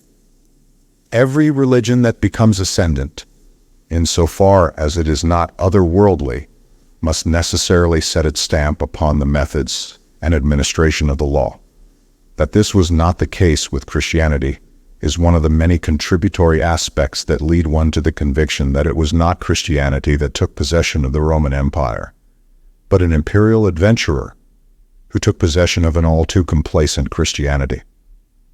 Reverting now from these generalizations to the problem of the religious from which they arose, it will have become evident that the essential work of anyone who is conversant with the existing practice and literature of the law and whose natural abilities are forensic will lie in the direction of reconstructing the theory and practice of the law in harmony with modern conceptions, of making that theory and practice clear and plain to ordinary men, of reforming the abuses of the profession by working for the separation of bar and judiciary, for the amalgamation of the solicitors and the barristers, and the like needed reforms. These are matters that will probably only be properly set right by a quickening of conscience among lawyers themselves. Of no class of men is the help and service so necessary to the practical establishment of God's kingdom as of men learned and experienced in the law.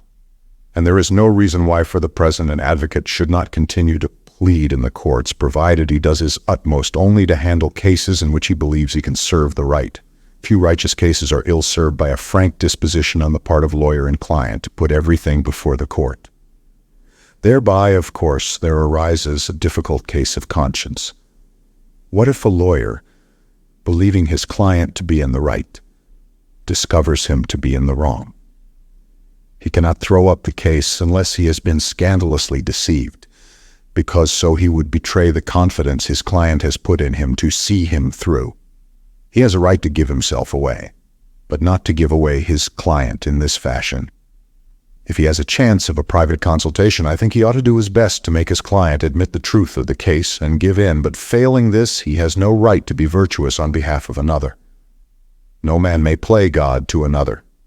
He may remonstrate, but that is the limit of his right. He must respect a confidence, even if it is purely implicit and involuntary.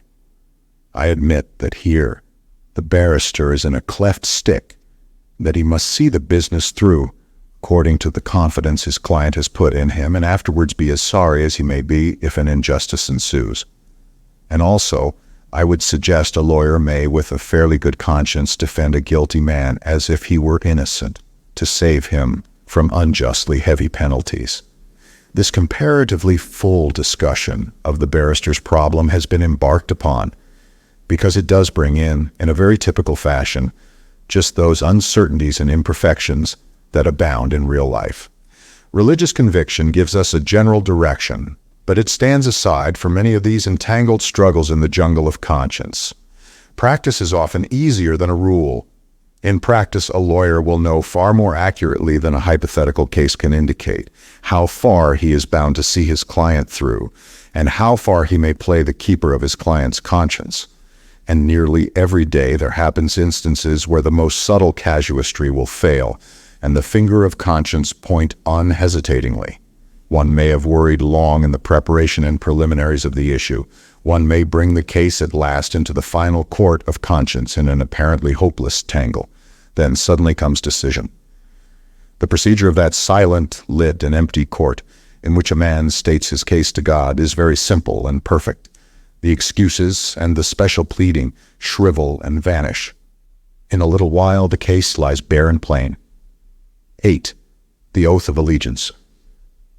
The question of oaths of allegiance, acts of acquiescence in existing governments, and the like is one that arises at once with the acceptance of God as the supreme and real King of the earth. At the worst, Caesar is a usurper, a satrap claiming to be sovereign. At the best, he is provisional. Modern casuistry makes no great trouble for the believing public official. The chief business of any believer is to do the work for which he is best fitted. And since all state affairs are to become the affairs of God's kingdom, it is of primary importance that they should come into the hands of God's servants. It is scarcely less necessary to a believing man with administrative gifts that he should be in the public administration than that he should breathe and eat. And whatever oath or the like to usurper church or usurper king has been set up to bar access to service is an oath imposed under duress. If it cannot be avoided, it must be taken rather than that a man should become unserviceable. All such oaths are unfair and foolish things. They exclude no scoundrels. They are appeals to superstition. Whenever an opportunity occurs for the abolition of an oath, the servant of God will seize it. But where the oath is unavoidable, he will take it. The service of God is not to achieve a delicate consistency of statement. It is to do as much as one can of God's work. 9. The priest and the creed. It may be doubted if this line of reasoning regarding the official and his oath can be extended to excuse the priest or pledged minister of religion who finds that faith in the true God has ousted his formal beliefs. This has been a frequent and subtle moral problem in the intellectual life of the last 100 years.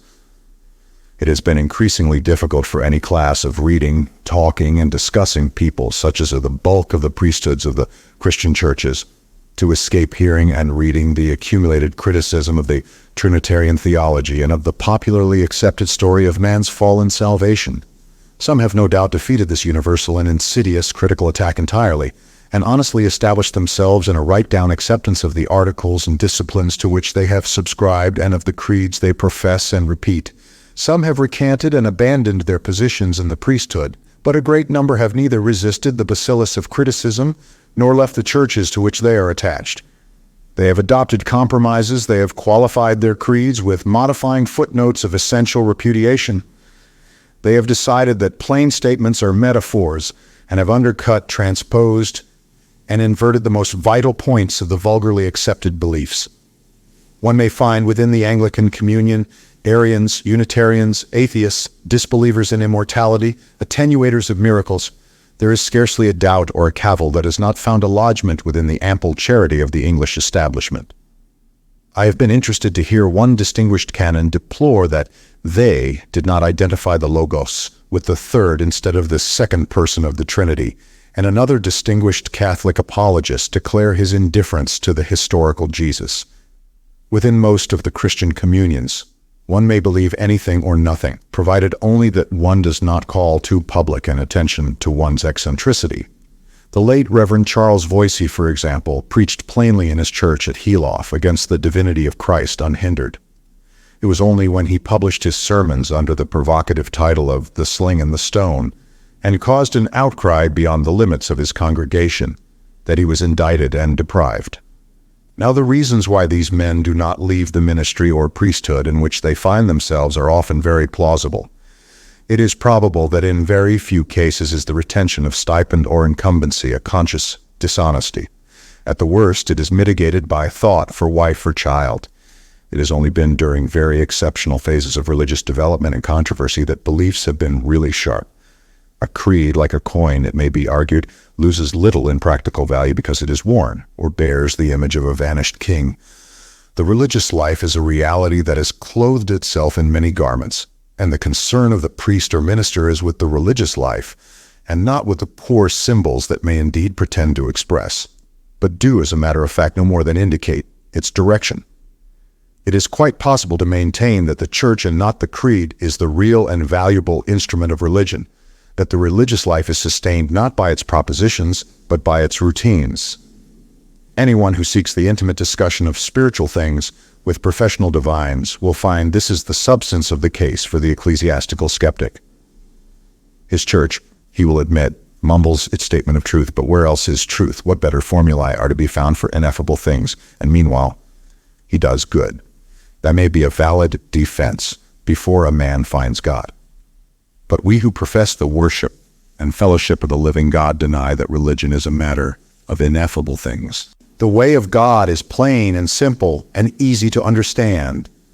Therewith the whole position of the conforming skeptic is changed.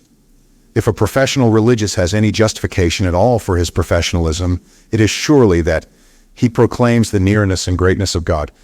And these creeds and articles and orthodoxies are not proclamations but curtains. They are a darkening and confusion of what should be crystal clear.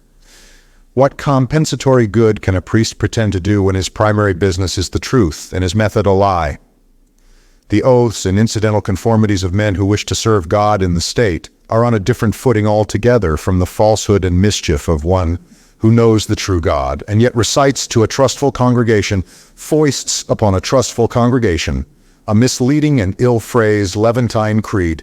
Such is the line of thought which will impose the renunciation of his temporalities and a complete cessation of services upon every ordained priest and minister as his first act of faith. Once that he has truly realized God, it becomes impossible for him ever to repeat his creed again. His course seems plain and clear. It becomes him to stand up before the flock he has led in error and to proclaim the being and nature of the one true God. He must be explicit to the utmost of his powers. Then he may await his expulsion. It may be doubted whether it is sufficient for him to go away silently, making false excuses or none at all for his retreat. He has to atone for the implicit acquiescences of his conforming years. 10. The universalism of God. Are any sorts of people shut off as if by inherent necessity from God? This is, so to speak, one of the standing questions of theology. It reappears with slight changes of form at every period of religious interest. It is, for example, the chief issue between the Arminian and the Calvinist. From its very opening proposition, modern religion sweeps past and far ahead of the old Arminian teachings of Wesleyans and Methodists in its insistence upon the entirely finite nature of God. Arminians seem merely to have insisted that God has conditioned himself and by his own free act left men free to accept or reject salvation. To the realist type of mind, here as always, I use realist in its proper sense as the opposite of nominalist to the old-fashioned, over-exact and over-accentuating type of mind. Such ways of thinking seem vague and unsatisfying. Just as it distresses the more downright kind of intelligence with a feeling of disloyalty to admit that God is not almighty, so it troubles the same sort of intelligence to hear that there is no clear line to be drawn between the saved and the lost. Realists like an exclusive flavor in their faith. Moreover, it is a natural weakness of humanity to be forced into extreme positions by argument. It is probable, as I have already suggested, that the absolute attributes of God were forced upon Christianity under the stresses of propaganda, and it is probable that the theory of a superhuman obstinacy beyond salvation arose out of the irritations natural to theological debate. It is but a step from the realization that there are people absolutely unable or absolutely unwilling to see God as we see him, to the conviction that they are therefore shut off from God by an invincible soul blindness. It is very easy to believe that other people are essentially damned. Beyond the little world of our sympathies and comprehension, there are those who seem inaccessible to God by any means within our experience. They are people answering to the hard-hearted, to the stiff-necked generation of the Hebrew prophets. They betray and even confess to standards that seem hopelessly base to us. They show themselves incapable of any disinterested enthusiasm for beauty or truth or goodness. They are altogether remote from intelligent sacrifice. To every test they betray vileness of texture. They are mean, cold, wicked. There are people who seem to cheat with a private self-approval, who are ever ready to do harsh and cruel things, whose use for social feeling is the malignant boycott, and for prosperity, monopolization and humiliating display, who seize upon religion and turn it into persecution, and upon beauty to torment it on the altars of some joyless vice. We cannot do with such souls. We have no use for them, and it is very easy indeed to step from that persuasion to the belief that God has no use for them. And besides these base people, there are the stupid people and the people with minds so poor in texture that they cannot even grasp the few broad and simple ideas that seem necessary to the salvation we experience, who lapse helplessly into fetishistic and fearful conceptions of God, and are apparently quite incapable of distinguishing between what is practically and what is spiritually good. It is an easy thing to conclude that the only way to God is our way to God, that he is the privilege of a finer and better sort to which we of course belong, that he is no more the God of the card sharper or the pickpocket or the smart woman or the loan monger or the village oaf than he is of the swine and the sty. But are we justified in thus limiting God to the measure of our moral and intellectual understandings? Because some people seem to me steadfastly and consistently base or hopelessly and incurably dull and confused, does it follow that there are not phases, albeit I have never chanced to see them, of exaltation in the one case and illumination in the other? And may I not be a little restricting my perception of good? While I have been ready enough to pronounce this or that person as being, so far as I was concerned, thoroughly damnable or utterly dull, I find a curious reluctance to admit the general proposition which is necessary for these instances. It is possible that the difference between Arminian and Calvinist is a difference of essential intellectual temperament rather than of theoretical conviction. I am temperamentally Arminian, as I am temperamentally nominalist. I feel that it must be in the nature of God to attempt all souls. There must be accessibilities I can only suspect and accessibilities of which I know nothing. Yet here is a consideration pointing rather the other way. If you think as you must think, that you yourself can be lost to God and damned, and I cannot see how you can avoid thinking that other people can be damned. But that is not to believe that there are people damned at the outset by their moral and intellectual insufficiency. That is not to make out that there is a class of essential and incurable spiritual defectives. The religious life preceded clear religious understanding and extends far beyond its range. In my own case, I perceive that in spite of the value I attach to true belief, the reality of religion is not an intellectual thing. The essential religious fact is in another than the mental sphere. I am passionately anxious to have the idea of God clear in my own mind, and to make my beliefs plain and clear to other people, and particularly to other people who may seem to be feeling with me. I do perceive that error is evil, if only because a faith based on confused conceptions and partial understandings may suffer irreparable injury through the collapse of its substratum of ideas. I doubt if faith can be complete and enduring if it is not secured by the definite knowledge of the true God. Yet I have also to admit that I find the form of my own religious emotion paralleled by people with whom I have no intellectual sympathy and no agreement in phrase or formula at all. There is, for example, this practical identity of religious feeling, and this discrepancy of interpretation between such an inquirer as myself and a convert of the Salvation Army. Here, clothing itself in phrases and images of barbaric sacrifice, of slaughtered lambs and fountains of precious blood, a most repulsive and incomprehensible idiom to me, and expressing itself by shouts, clangor, trumpeting gesticulations, and rhythmic pacings that stun and dismay my nerves. I find the same object sought, release from self, and the same end, the end of identification with the immortal, successfully, if perhaps rather insecurely achieved. I see God indubitably present in these excitements, and I see personalities I could easily have misjudged as too base or too dense for spiritual understandings, lit by the manifest reflection of divinity. One may be led into the absurdest underestimates of religious possibilities if one estimates people only coldly and in the light of everyday life. There is a sub-intellectual religious life which very conceivably, when its utmost range can be examined, excludes nothing human from religious cooperation, which will use any words to its tune, which takes its phrasing ready-made from the world about it, as it takes the street for its temple, and yet which may be at its inner point in the directest contact with God. Religion may suffer from aphasia and still be religion, and it may utter misleading or nonsensical words, and yet intend and convey the truth. The methods of the Salvation Army are older than doctrinal Christianity, and may long survive it. Men and women may still chant of Beulah land and cry out in the ecstasy of salvation. The tambourine, that modern revival of the thrilling Alexandrine sistrum, may still stir dull nerves to a first apprehension of powers, and a call beyond the immediate material compulsion of life, when the creeds of Christianity are as dead as the lore of the Druids. The emancipation of mankind from obsolete theories and formularies may be accompanied by great tides of moral and emotional release among types and strata that by the standards of a trained and explicit intellectual may seem spiritually hopeless.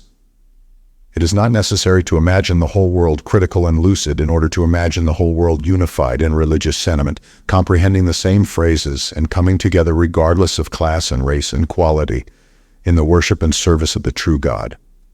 The coming kingship of God, if it is to be more than hieratic tyranny, must have this universality of appeal.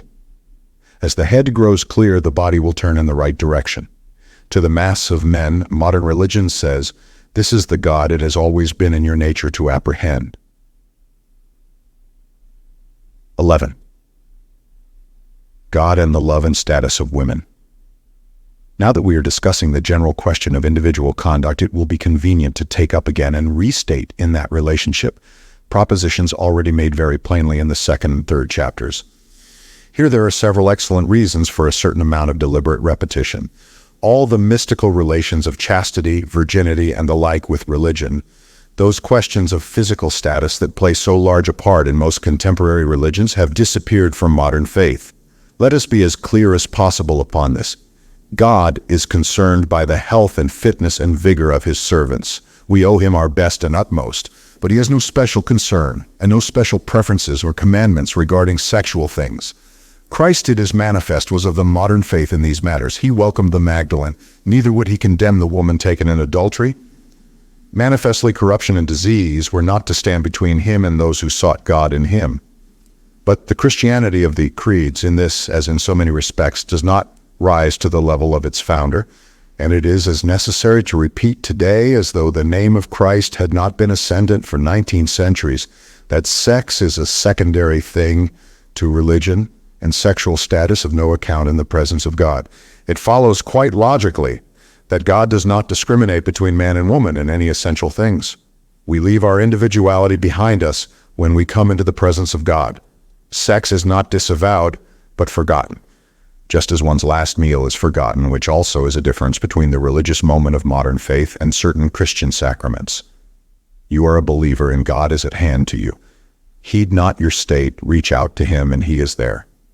In the moment of religion, you are human. It matters not what else you are, male or female, clean or unclean, Hebrew or Gentile, bond or free. It is after the moment of religion that we become concerned about our state and the manner in which we use ourselves. We have to follow our reason as our sole guide in our individual treatment of all such things as food and health and sex. God is the king of the whole world. He is the owner of our souls and bodies in all things. He is not particularly concerned about any aspect because he is concerned about every aspect. We have to make the best use of ourselves for his kingdom. That is our rule of life. That rule means neither painful nor frantic abstinences, nor any forced way of living. Purity, cleanliness, health, none of these things are for themselves. They are for use. None are magic. All are means. The sword must be sharp and clean. That does not mean that we are perpetually to sharpen and clean it, which would weaken and waste the blade. The sword must neither be drawn constantly nor always rusting in its sheath. Those who have had the wits and soul to come to God will have the wits and soul to find out and know what is waste, what is vanity, what is the happiness that begets strength of body and spirit, what is error, where vice begins, and to avoid and repent and recoil from all those things that degrade. These are matters not of the rule of life, but of the application of life. They must neither be neglected nor made disproportionately important. To the believer, relationship with God is the supreme relationship. It is difficult to imagine how the association of lovers and friends can be very fine and close and good unless the two who love are each also linked to God, so that through their moods and fluctuations and the changes of years, they can be held steadfast by his undying steadfastness. But it has been felt by many deep-feeling people that there is so much kindred between the love and trust of husband and wife and the feeling we have for God, that it is reasonable to consider the former also as a sacred thing. They do so value that close love of mated man and woman. They are so intent upon its permanence and completeness, and to lift the dear relationship out of the ruck of casual and transitory things, that they want to bring it, as it were, into the very presence and assent of God. There are many who dream and desire that they are as deeply and completely mated as this, many more who would fain be so, and some who are. And from this comes the earnest desire to make marriage sacramental in the attempt to impose upon all the world the outward appearance, the restrictions, the pretense, at least, of such a sacramental union. There may be such a quasi-sacramental union in many cases, but only after years can one be sure of it. It is not to be brought about by vows and promises, but by an essential kindred and cleaving of body and spirit, and it concerns only the two who can dare to say they have it, and God. And the divine thing in marriage, the thing that is most like the love of God, is even then not the relationship of the man and woman as man and woman, but the comradeship and trust and mutual help and pity that joins them. No doubt that from the mutual necessities of bodily love and the common adventure, the necessary honesties and helps of a joint life, there springs the stoutest, nearest, most enduring, and best of human companionship. Perhaps only upon that root can the best of mortal comradeship be got. But it does not follow that the mere ordinary coming together and pairing off of men and women is in itself divine or sacramental or anything of the sort. Being in love is a condition that may have its moments of sublime exaltation, but it is for the most part an experience far down the scale below divine experience. It is often love only insofar as it shares the name with better things. It is greed. It is admiration. It is a desire. It is the itch for excitement. It is the instinct for competition. It is lust.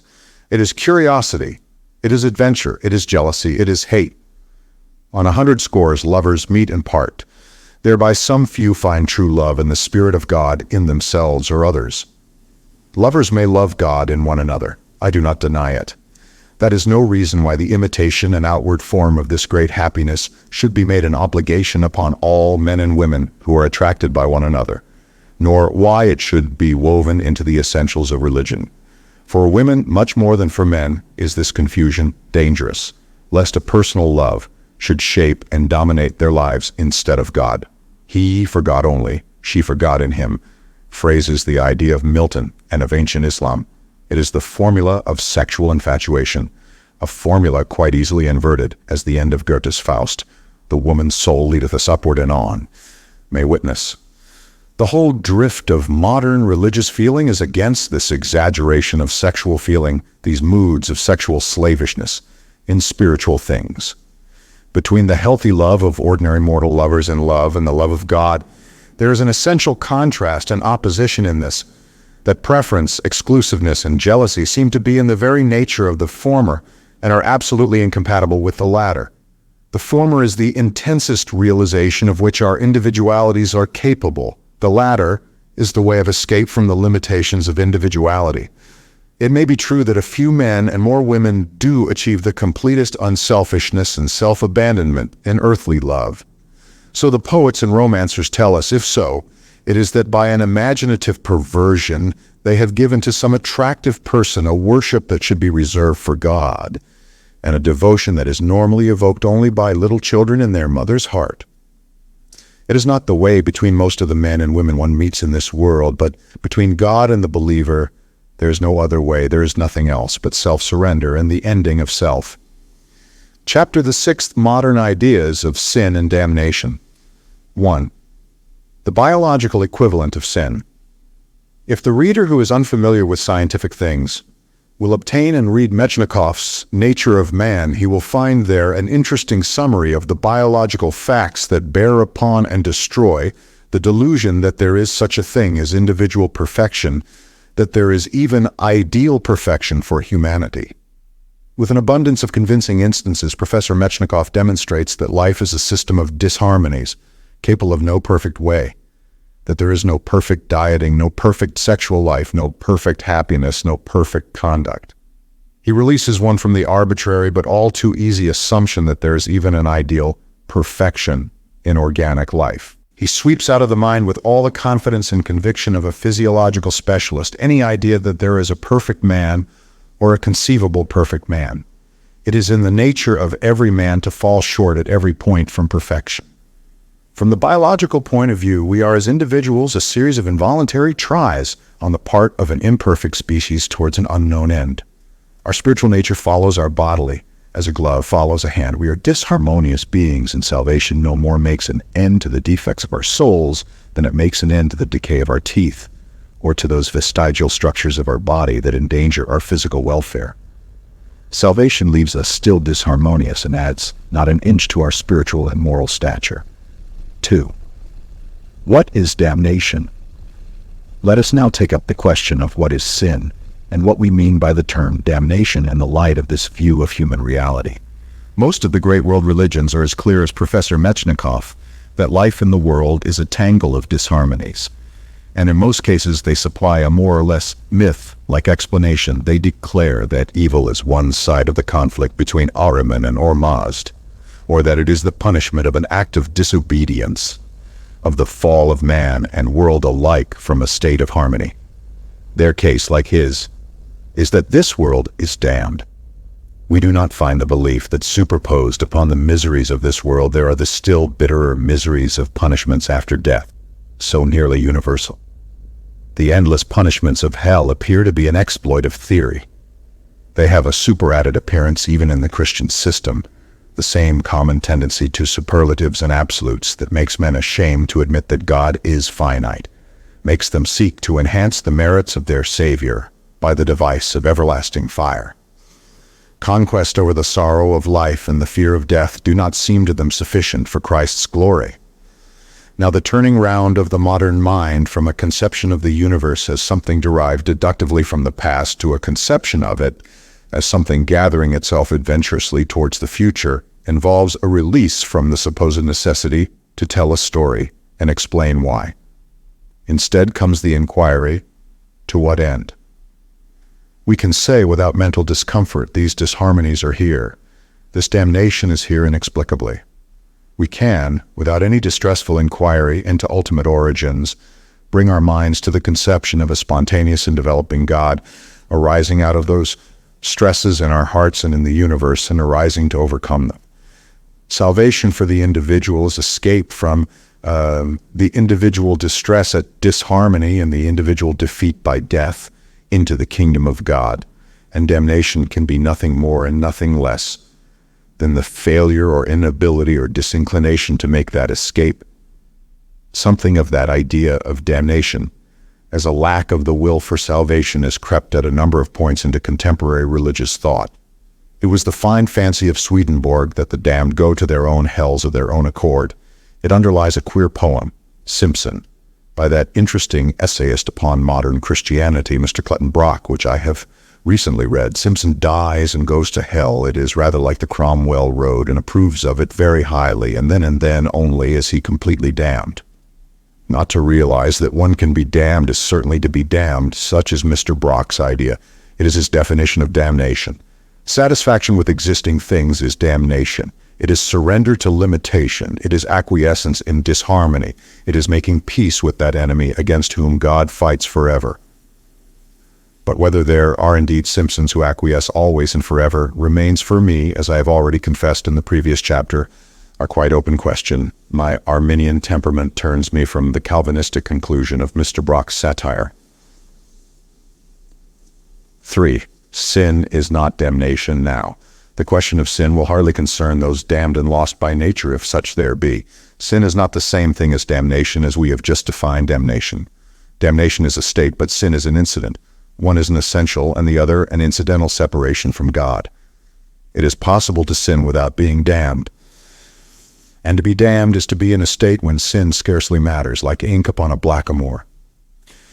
You cannot have questions of more or less among absolute things. It is the amazing and distressful discovery of every believer so soon as the first exaltation of belief is past, that one does not remain always in touch with God. At first it seems incredible that one should ever have any motive again that is not also God's motive. Then one finds oneself caught unawares by a base impulse. We discover that discontinuousness of our apparently homogeneous selves, the unincorporated and warring elements that seemed at first altogether absent from the synthesis of conversion.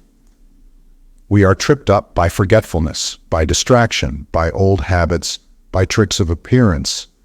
There come dull patches of existence, those mysterious obliterations of one's finer sense that are due at times to the little minor poisons one eats or drinks, to phases of fatigue, ill health, and bodily disorder. Or one is betrayed by some unanticipated storm of emotion, brewed deep in the animal being, and released by any trifling accident, such as personal jealousy or lust. Or one is relaxed by contentment into vanity. All these rebel forces of our ill-coordinated selves, all these disharmonies of the inner being, snatch us away from our devotion to God's service, carry us off to follies, offenses, unkindness, waste, and leave us compromised, involved, and regretful, perplexed by 100 difficulties we have put in our own way back to God. This is the personal problem of sin. Here prayer avails, here God can help us. From God comes the strength to repent and make such reparation as we can, to begin the battle again further back and lower down. From God comes the power to anticipate the struggle with one's rebel self and to resist and prevail over it. 4. The sins of the insane. An extreme case is very serviceable in such a discussion as this. It happens that the author carries on a correspondence with several lunatics in asylums. There is a considerable freedom of notepaper in these institutions.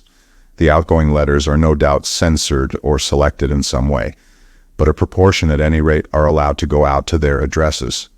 As a journalist who signs his articles, and as the author of various books of fiction, as a frequent name, that is, to anyone much forced back upon reading, the writer is particularly accessible to this type of correspondent. The letters come, some manifesting a hopeless disorder, that permits of no reply, but some being the expression of minds overlaid not at all offensively by a web of fantasy, and some, and these are the more touching ones and the ones that most concern us now, as sanely conceived and expressed as any letters could be.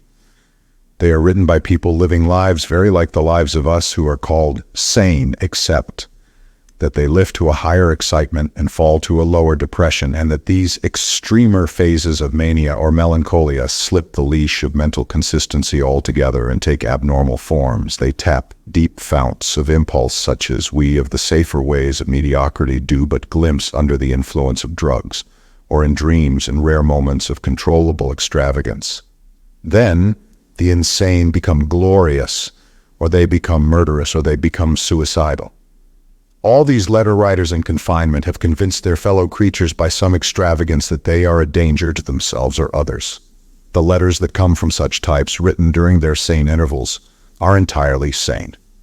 Some, who are probably unaware, I think they should know of the offenses or possibilities that justify their incarceration, write with a certain resentment at their position. Others are entirely acquiescent, but one or two complain of the neglect of friends and relations. But all are as manifestly capable of religion and of the religious life as any other intelligent persons during the lucid interludes that make up 9/10 perhaps of their lives. Suppose now one of these cases, and suppose that the infirmity takes the form of some cruel, disgusting, or destructive disposition that may become at times overwhelming. And you have our universal trouble with sinful tendency, as it were magnified for examination. It is clear that the mania which defines his position must be the primary, if not the cardinal business in the life of a lunatic. But his problem with that is different, not in kind, but merely in degree, from the problem of lusts, vanities, and weaknesses in what we call normal lives. It is an unconquered tract, a great rebel province in his being, which refuses to serve God, and tries to prevent him serving God, and succeeds at times in wresting his capital out of his control. But his relationship to that is the same relationship as ours to the backward and insubordinate parishes, criminal slums, and disorderly houses in our own private texture. It is clear that the believer who is a lunatic is, as it were, only the better part of himself. He serves God with this unconquered disposition in him, like a man who, whatever else he is and does, is obliged to be the keeper of an untrustworthy and wicked animal. His beast gets loose. His only resort is to warn those about him when he feels that jangling or excitement of the nerves which precedes its escapes, to limit its range, to place weapons beyond its reach. And there are plenty of human beings, very much in his case, whose beasts have never got loose or have got caught back before their essential insanity was apparent. And there are those uncertifiable lunatics we call men and women of impulse and strong passions. If perhaps they have more self-control than the really mad, yet it happens oftener with them that the whole intelligent being falls under the dominion of evil. The passion scarcely less than the obsession may darken the whole moral sky.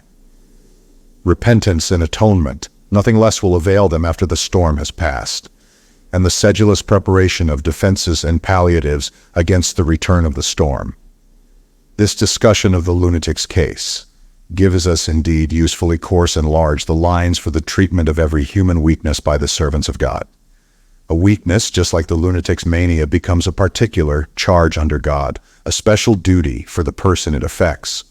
He has to minimize it, to isolate it, to keep it out of mischief. If he can, he must adopt preventive measures. These passions and weaknesses that get control of us hamper our usefulness to God. They are an incessant anxiety and distress to us. They wound our self-respect and make us incomprehensible to many who would trust us. They discredit the faith we profess. If they break through and break through again, it is natural and proper that men and women should cease to believe in our faith, cease to work with us or to meet us frankly. Our sins do everything evil to us and through us except separate us from God. Yet let there be no mistake about one thing. Here prayer is a power. Here God can indeed work miracles. The man with the light of God in his heart can defeat vicious habits, rise again combative and undaunted after 100 falls, escape from the grip of lusts and revenges, make head against despair, thrust back the very onset of madness. He is still the same man he was before he came to God, still with his libidinous, vindictive, boastful, or indolent vein. But now his will to prevail over those qualities can refer to an exterior standard and an external interest. He can draw upon a strength almost boundless beyond his own. 5. Believe and you are saved, but be a sin great or small, it cannot damn a man once he has found God. You may kill and hang for it, you may rob or rape. The moment you truly repent and set yourself to such atonement and reparation as is possible, there remains no barrier between you and God. Directly you cease to hide or deny or escape and turn manfully towards the consequences and the setting of things right, you take hold again of the hand of God. Though you sin 70 times, 7 times, God will still forgive the poor rest of you. Nothing but utter blindness of the spirit can shut a man off from God. There is nothing one can suffer, no situation so unfortunate that it can shut off one who has the thought of God from God. If you but lift up your head for a moment out of a stormy chaos of madness and cry to him, God is there, God will not fail you. A convicted criminal, frankly penitent and neither obdurate nor abject, whatever the evil of his yesterdays, may still die well and bravely on the gallows to the glory of God. He may step straight from that death into the immortal being of God. This persuasion is the very essence of the religion of the true God. There's no sin, no state that being regretted and repented of can stand between God and man. Chapter the 7th, the idea of a church one, the world dawn. As yet, those who may be counted as belonging definitely to the new religion are few and scattered and unconfessed. Their realizations are still uncertain and incomplete. But that is no augury for the continuance of this state of affairs, even for the next few decades. There are many signs that the revival is coming very swiftly. It may be coming as swiftly as the morning comes after tropical night. It may seem at present as though nothing very much were happening, except for the fact that the old familiar constellations of theology have become a little pallid and lost something of their multitude of points. But nothing fades of itself. The deep stillness of the late night is broken by a stirring, and the morning star of creedless faith, the last and brightest of the stars, the star that owes its light to the coming sun, is in the sky. There is a stirring and a movement. There is a stir, like the stir before a breeze. Men are beginning to speak of religion without the bluster of the Christian formulae. They have begun to speak of God without any reference to omnipresence, omniscience, omnipotence. The deists and theists of an older generation, be it noted, never did that.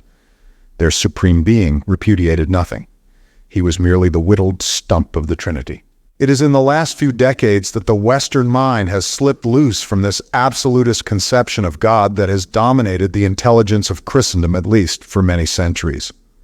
Almost unconsciously, the new thought is taking a course that will lead it far away from the moorings of omnipotence. It is like a ship that has slipped its anchors and drifts, still sleeping, under the pale and vanishing stars, out to the open sea. 2. Convergent religious movements. In quite a little while, the whole world may be alive with this renascent faith.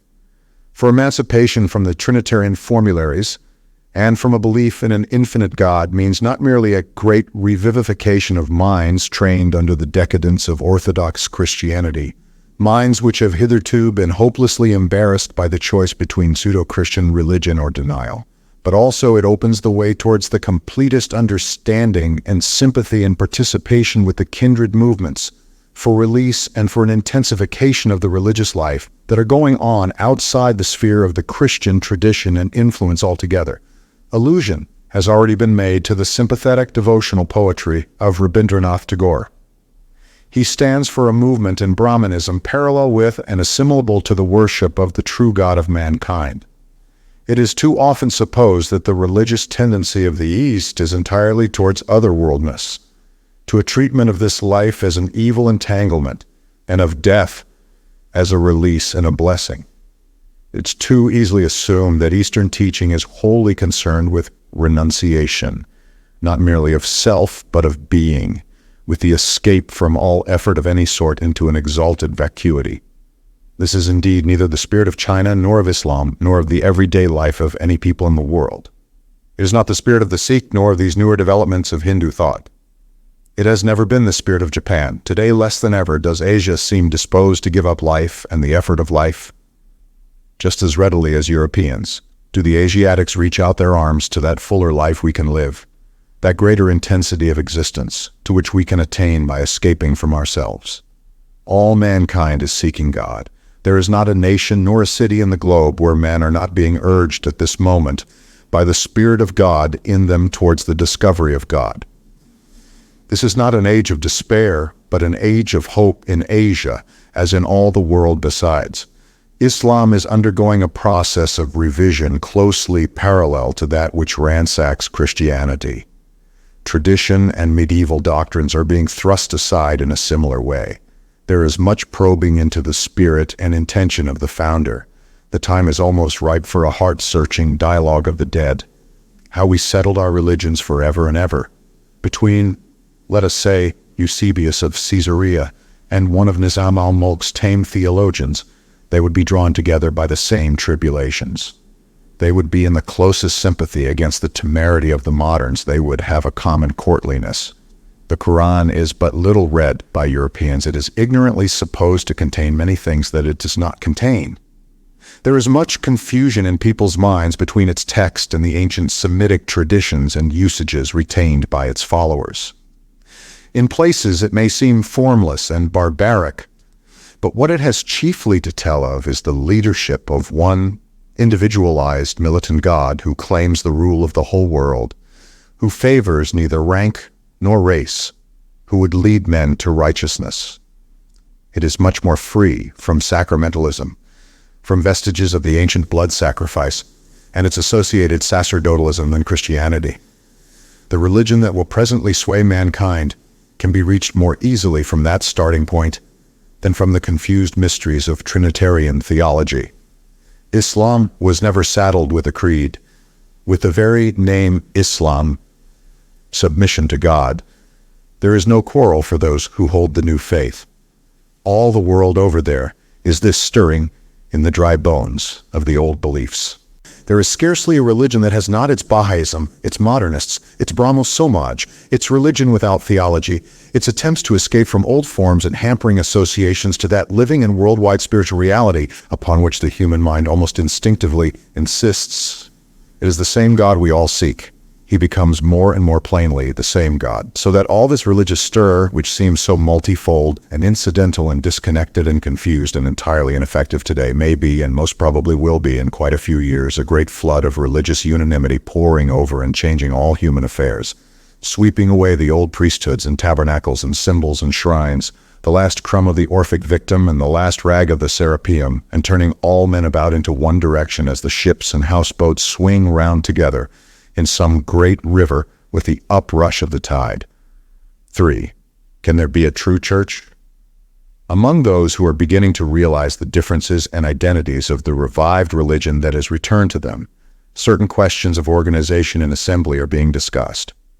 Every new religious development is haunted by the precedents of the religion it replaces, and it was only to be expected that among those who have recovered their faith, there should be a search for apostles and disciples, an attempt to determine sources, and to form original congregations, especially among people with European traditions. These dispositions mark a relapse from understanding. They are imitative. This time there has been no revelation here or there. There is no claim to a revelation, but simply that God has become visible. Men have thought and sought until insensibly the fog of obsolete theology has cleared away. There seems no need, therefore, for special teachers or a special propaganda or any ritual or observances that will seem to insist upon differences. The Christian precedent of a church is particularly misleading. The church with its sacraments and its sacerdotalism is the disease of Christianity. Save for a few doubtful interpolations, there is no evidence that Christ tolerated either blood sacrifices or the mysteries of priesthood. All these antique grossnesses were superadded after his martyrdom. He preached not a cult, but a gospel. He sent out not medicine men, but apostles. No doubt all who believe owe an apostolic service to God. They become naturally apostolic. As men perceive and realize God, each will be disposed in his own fashion to call his neighbor's attention to what he sees. The necessary elements of religion could be written on a postcard. This book, small as it is, bulks large not by what it tells positively, but because it deals with misconceptions. We may, little doubt have I that we do, need special propagandas and organizations to discuss errors and keep back the jungle of false ideas, to maintain free speech and restrain the enterprise of the persecutor. But we do not want a church to keep our faith for us. We want our faith spread, but for that there is no need for orthodoxies and controlling organizations of statement. It is for each man to follow his own impulse and to speak to his like in his own fashion.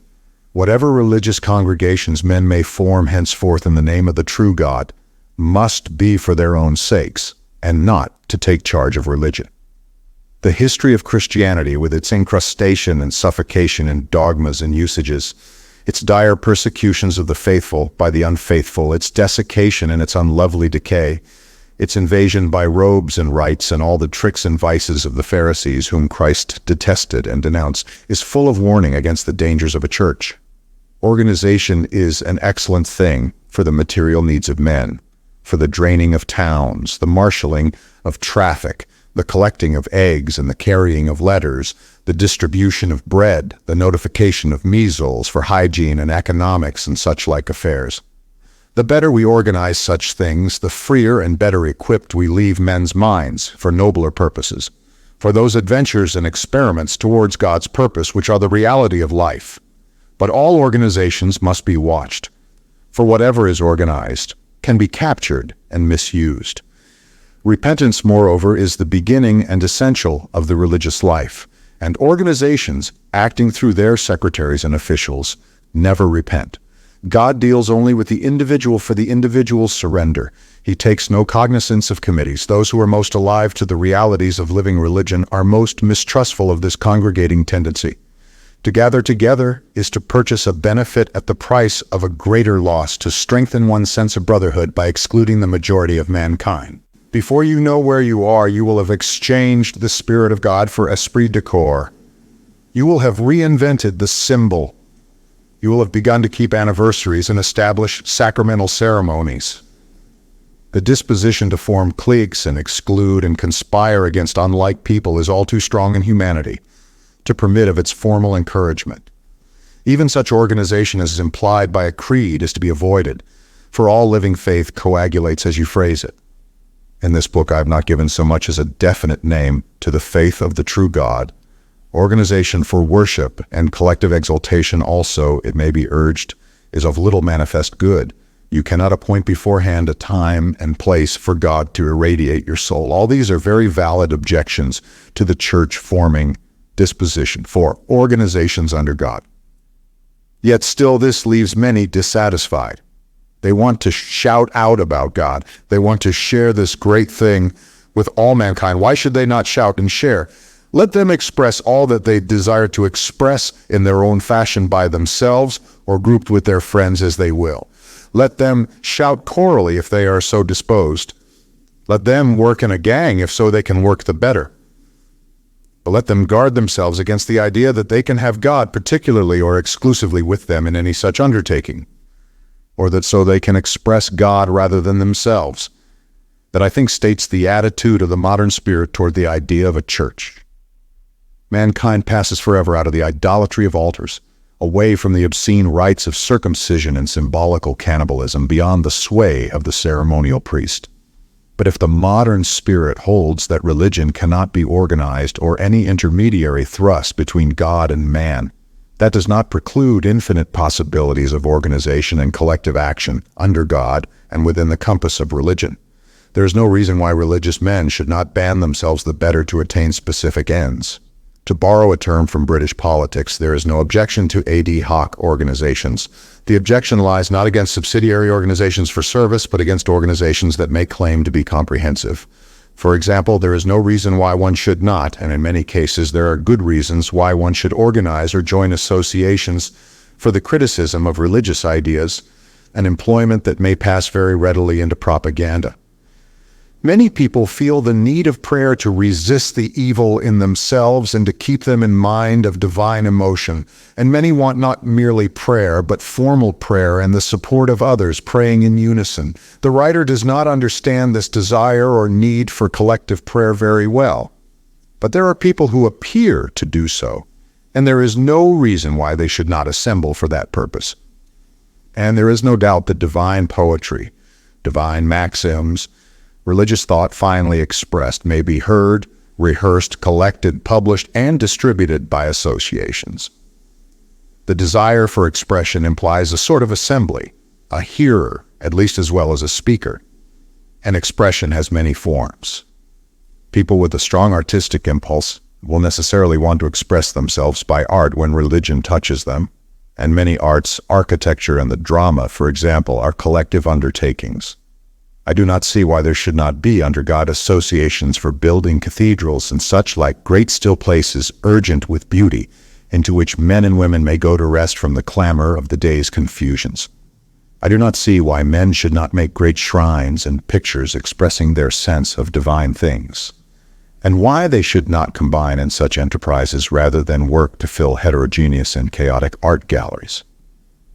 A wave of religious revival and religious clarification such as I foresee will most certainly bring with it a great revival of art, religious art, music, songs, and writings of all sorts, drama, the making of shrines, praying places, temples, and retreats, the creation of pictures and sculptures.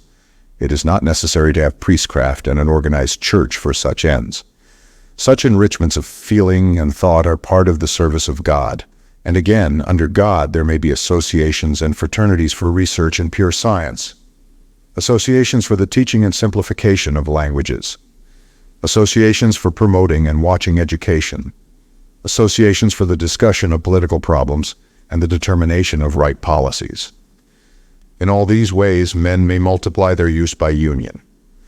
Only when associations seek to control things of belief, to dictate formulae, restrict religious activities or the freedom of religious thought and teaching, when they tend to subdivide those who believe and to set up jealousies or exclusions, do they become antagonistic to the spirit of modern religion. 5. The state is God's instrument.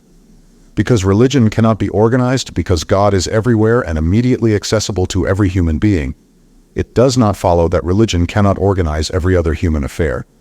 It is indeed essential to the idea that God is the invisible king of this round world and all mankind that we should see in every government, great and small, from the council of the world state that is presently coming, down to the village assembly, the instrument of God's practical control. Religion which is free, speaking freely through whom it will, subject to a perpetual unlimited criticism, will be the life and driving power of the whole organized world. So that if you prefer not to say that there will be no church, if you choose rather to declare that the world state is God's church, you may have it so, if you will. Provided that you leave conscience and speech and writing and teaching about divine things absolutely free, and that you try to set no nets about God. The world is God's and he takes it, but he himself remains freedom, and we find our freedom in him, the envoy. So I end this compact statement of the renascent religion, which I believe to be crystallizing out of the intellectual, social, and spiritual confusions of this time. It is an account rendered. It is a statement and record, not a theory. There is nothing in all this that has been invented or constructed by the writer. I've been but scribe to the spirit of my generation. I have at most assembled and put together things and thoughts that I have come upon, have transferred the statements of science into religious terminology, rejected obsolescent definitions, and re-coordinated propositions that had drifted into opposition. Thus I see ideas are developing, and thus have I written them down. It is a secondary matter that I am convinced that this trend of intelligent opinion is a discovery of truth. The reader is told of my own belief merely to avoid an affectation of impartiality and aloofness. The theogony here set forth is ancient. One can trace it appearing and disappearing and recurring in the mutilated records of many different schools of speculation. The conception of God as finite is one that has been discussed very illuminatingly in recent years in the work of one I am happy to write of as my friend and master, that very great American, the late William James. It was an idea that became increasingly important to him towards the end of his life. And it is the most releasing idea in the system. Only in the most general terms can I trace the other origins of these present views. I do not think modern religion owes much to what is called deism or theism. The rather abstract and futile deism of the 18th century of Votre etre supreme who bored the friends of Robespierre was a sterile thing. It has little relation to these modern developments. It conceived of God as an infinite being of no particular character, whereas God is a finite being of a very special character. On the other hand, men and women who have set themselves, with unavoidable theological preconceptions it is true, to speculate upon the actual teachings and quality of Christ, have produced interpretations that have interwoven insensibly with thoughts more apparently new. There is a curious modernity about very many of Christ's recorded sayings. Revived religion has also no doubt been the receiver of many religious bankruptcies of positivism, for example, which failed through its bleak abstraction and an unspiritual texture. Religion, thus restated, must, I think, presently incorporate great sections of thought that are still attached to formal Christianity. The time is at hand when many of the organized Christian churches will be forced to define their positions, either in terms that will identify them with this renaissance, or that will lead to the release of their more liberal adherents. Its probable obligations to Eastern thought are less readily estimated by a European writer. Modern religion has no revelation and no founder. It is the privilege and possession of no coterie of disciples or exponents. It is appearing simultaneously round and about the world exactly as a crystallizing substance appears here and there in a supersaturated solution. It is a process of truth, guided by the divinity in men. It needs no other guidance and no protection. It needs nothing but freedom, free speech, and honest statement. Out of the most mixed and impure solutions, a growing crystal is infallibly able to select its substance. The diamond arises bright, definite, and pure out of a dark matrix of structureless confusion. This metaphor of crystallization is perhaps the best symbol of the advent and growth of the new understanding. It has no church, no authorities, no teachers, no orthodoxy. It does not even thrust and struggle among the other things. Simply it grows clear. There will be no putting an end to it. It arrives inevitably, and it will continue to separate itself out from confusing ideas. It becomes, as it were, the Koh-i-Noor. It is a mountain of light, growing and increasing. It is an all-pervading lucidity, a brightness and clearness. It has no head to smite, no body you can destroy. It overleaps all barriers. It breaks out in despite of every enclosure. It will compel all things to orient themselves to it. It comes as the dawn comes, through whatever clouds and mists may be here, or whatever smoke and curtains may be there. It comes as the day comes to the ships that put to sea. It is the kingdom of God at hand, the end.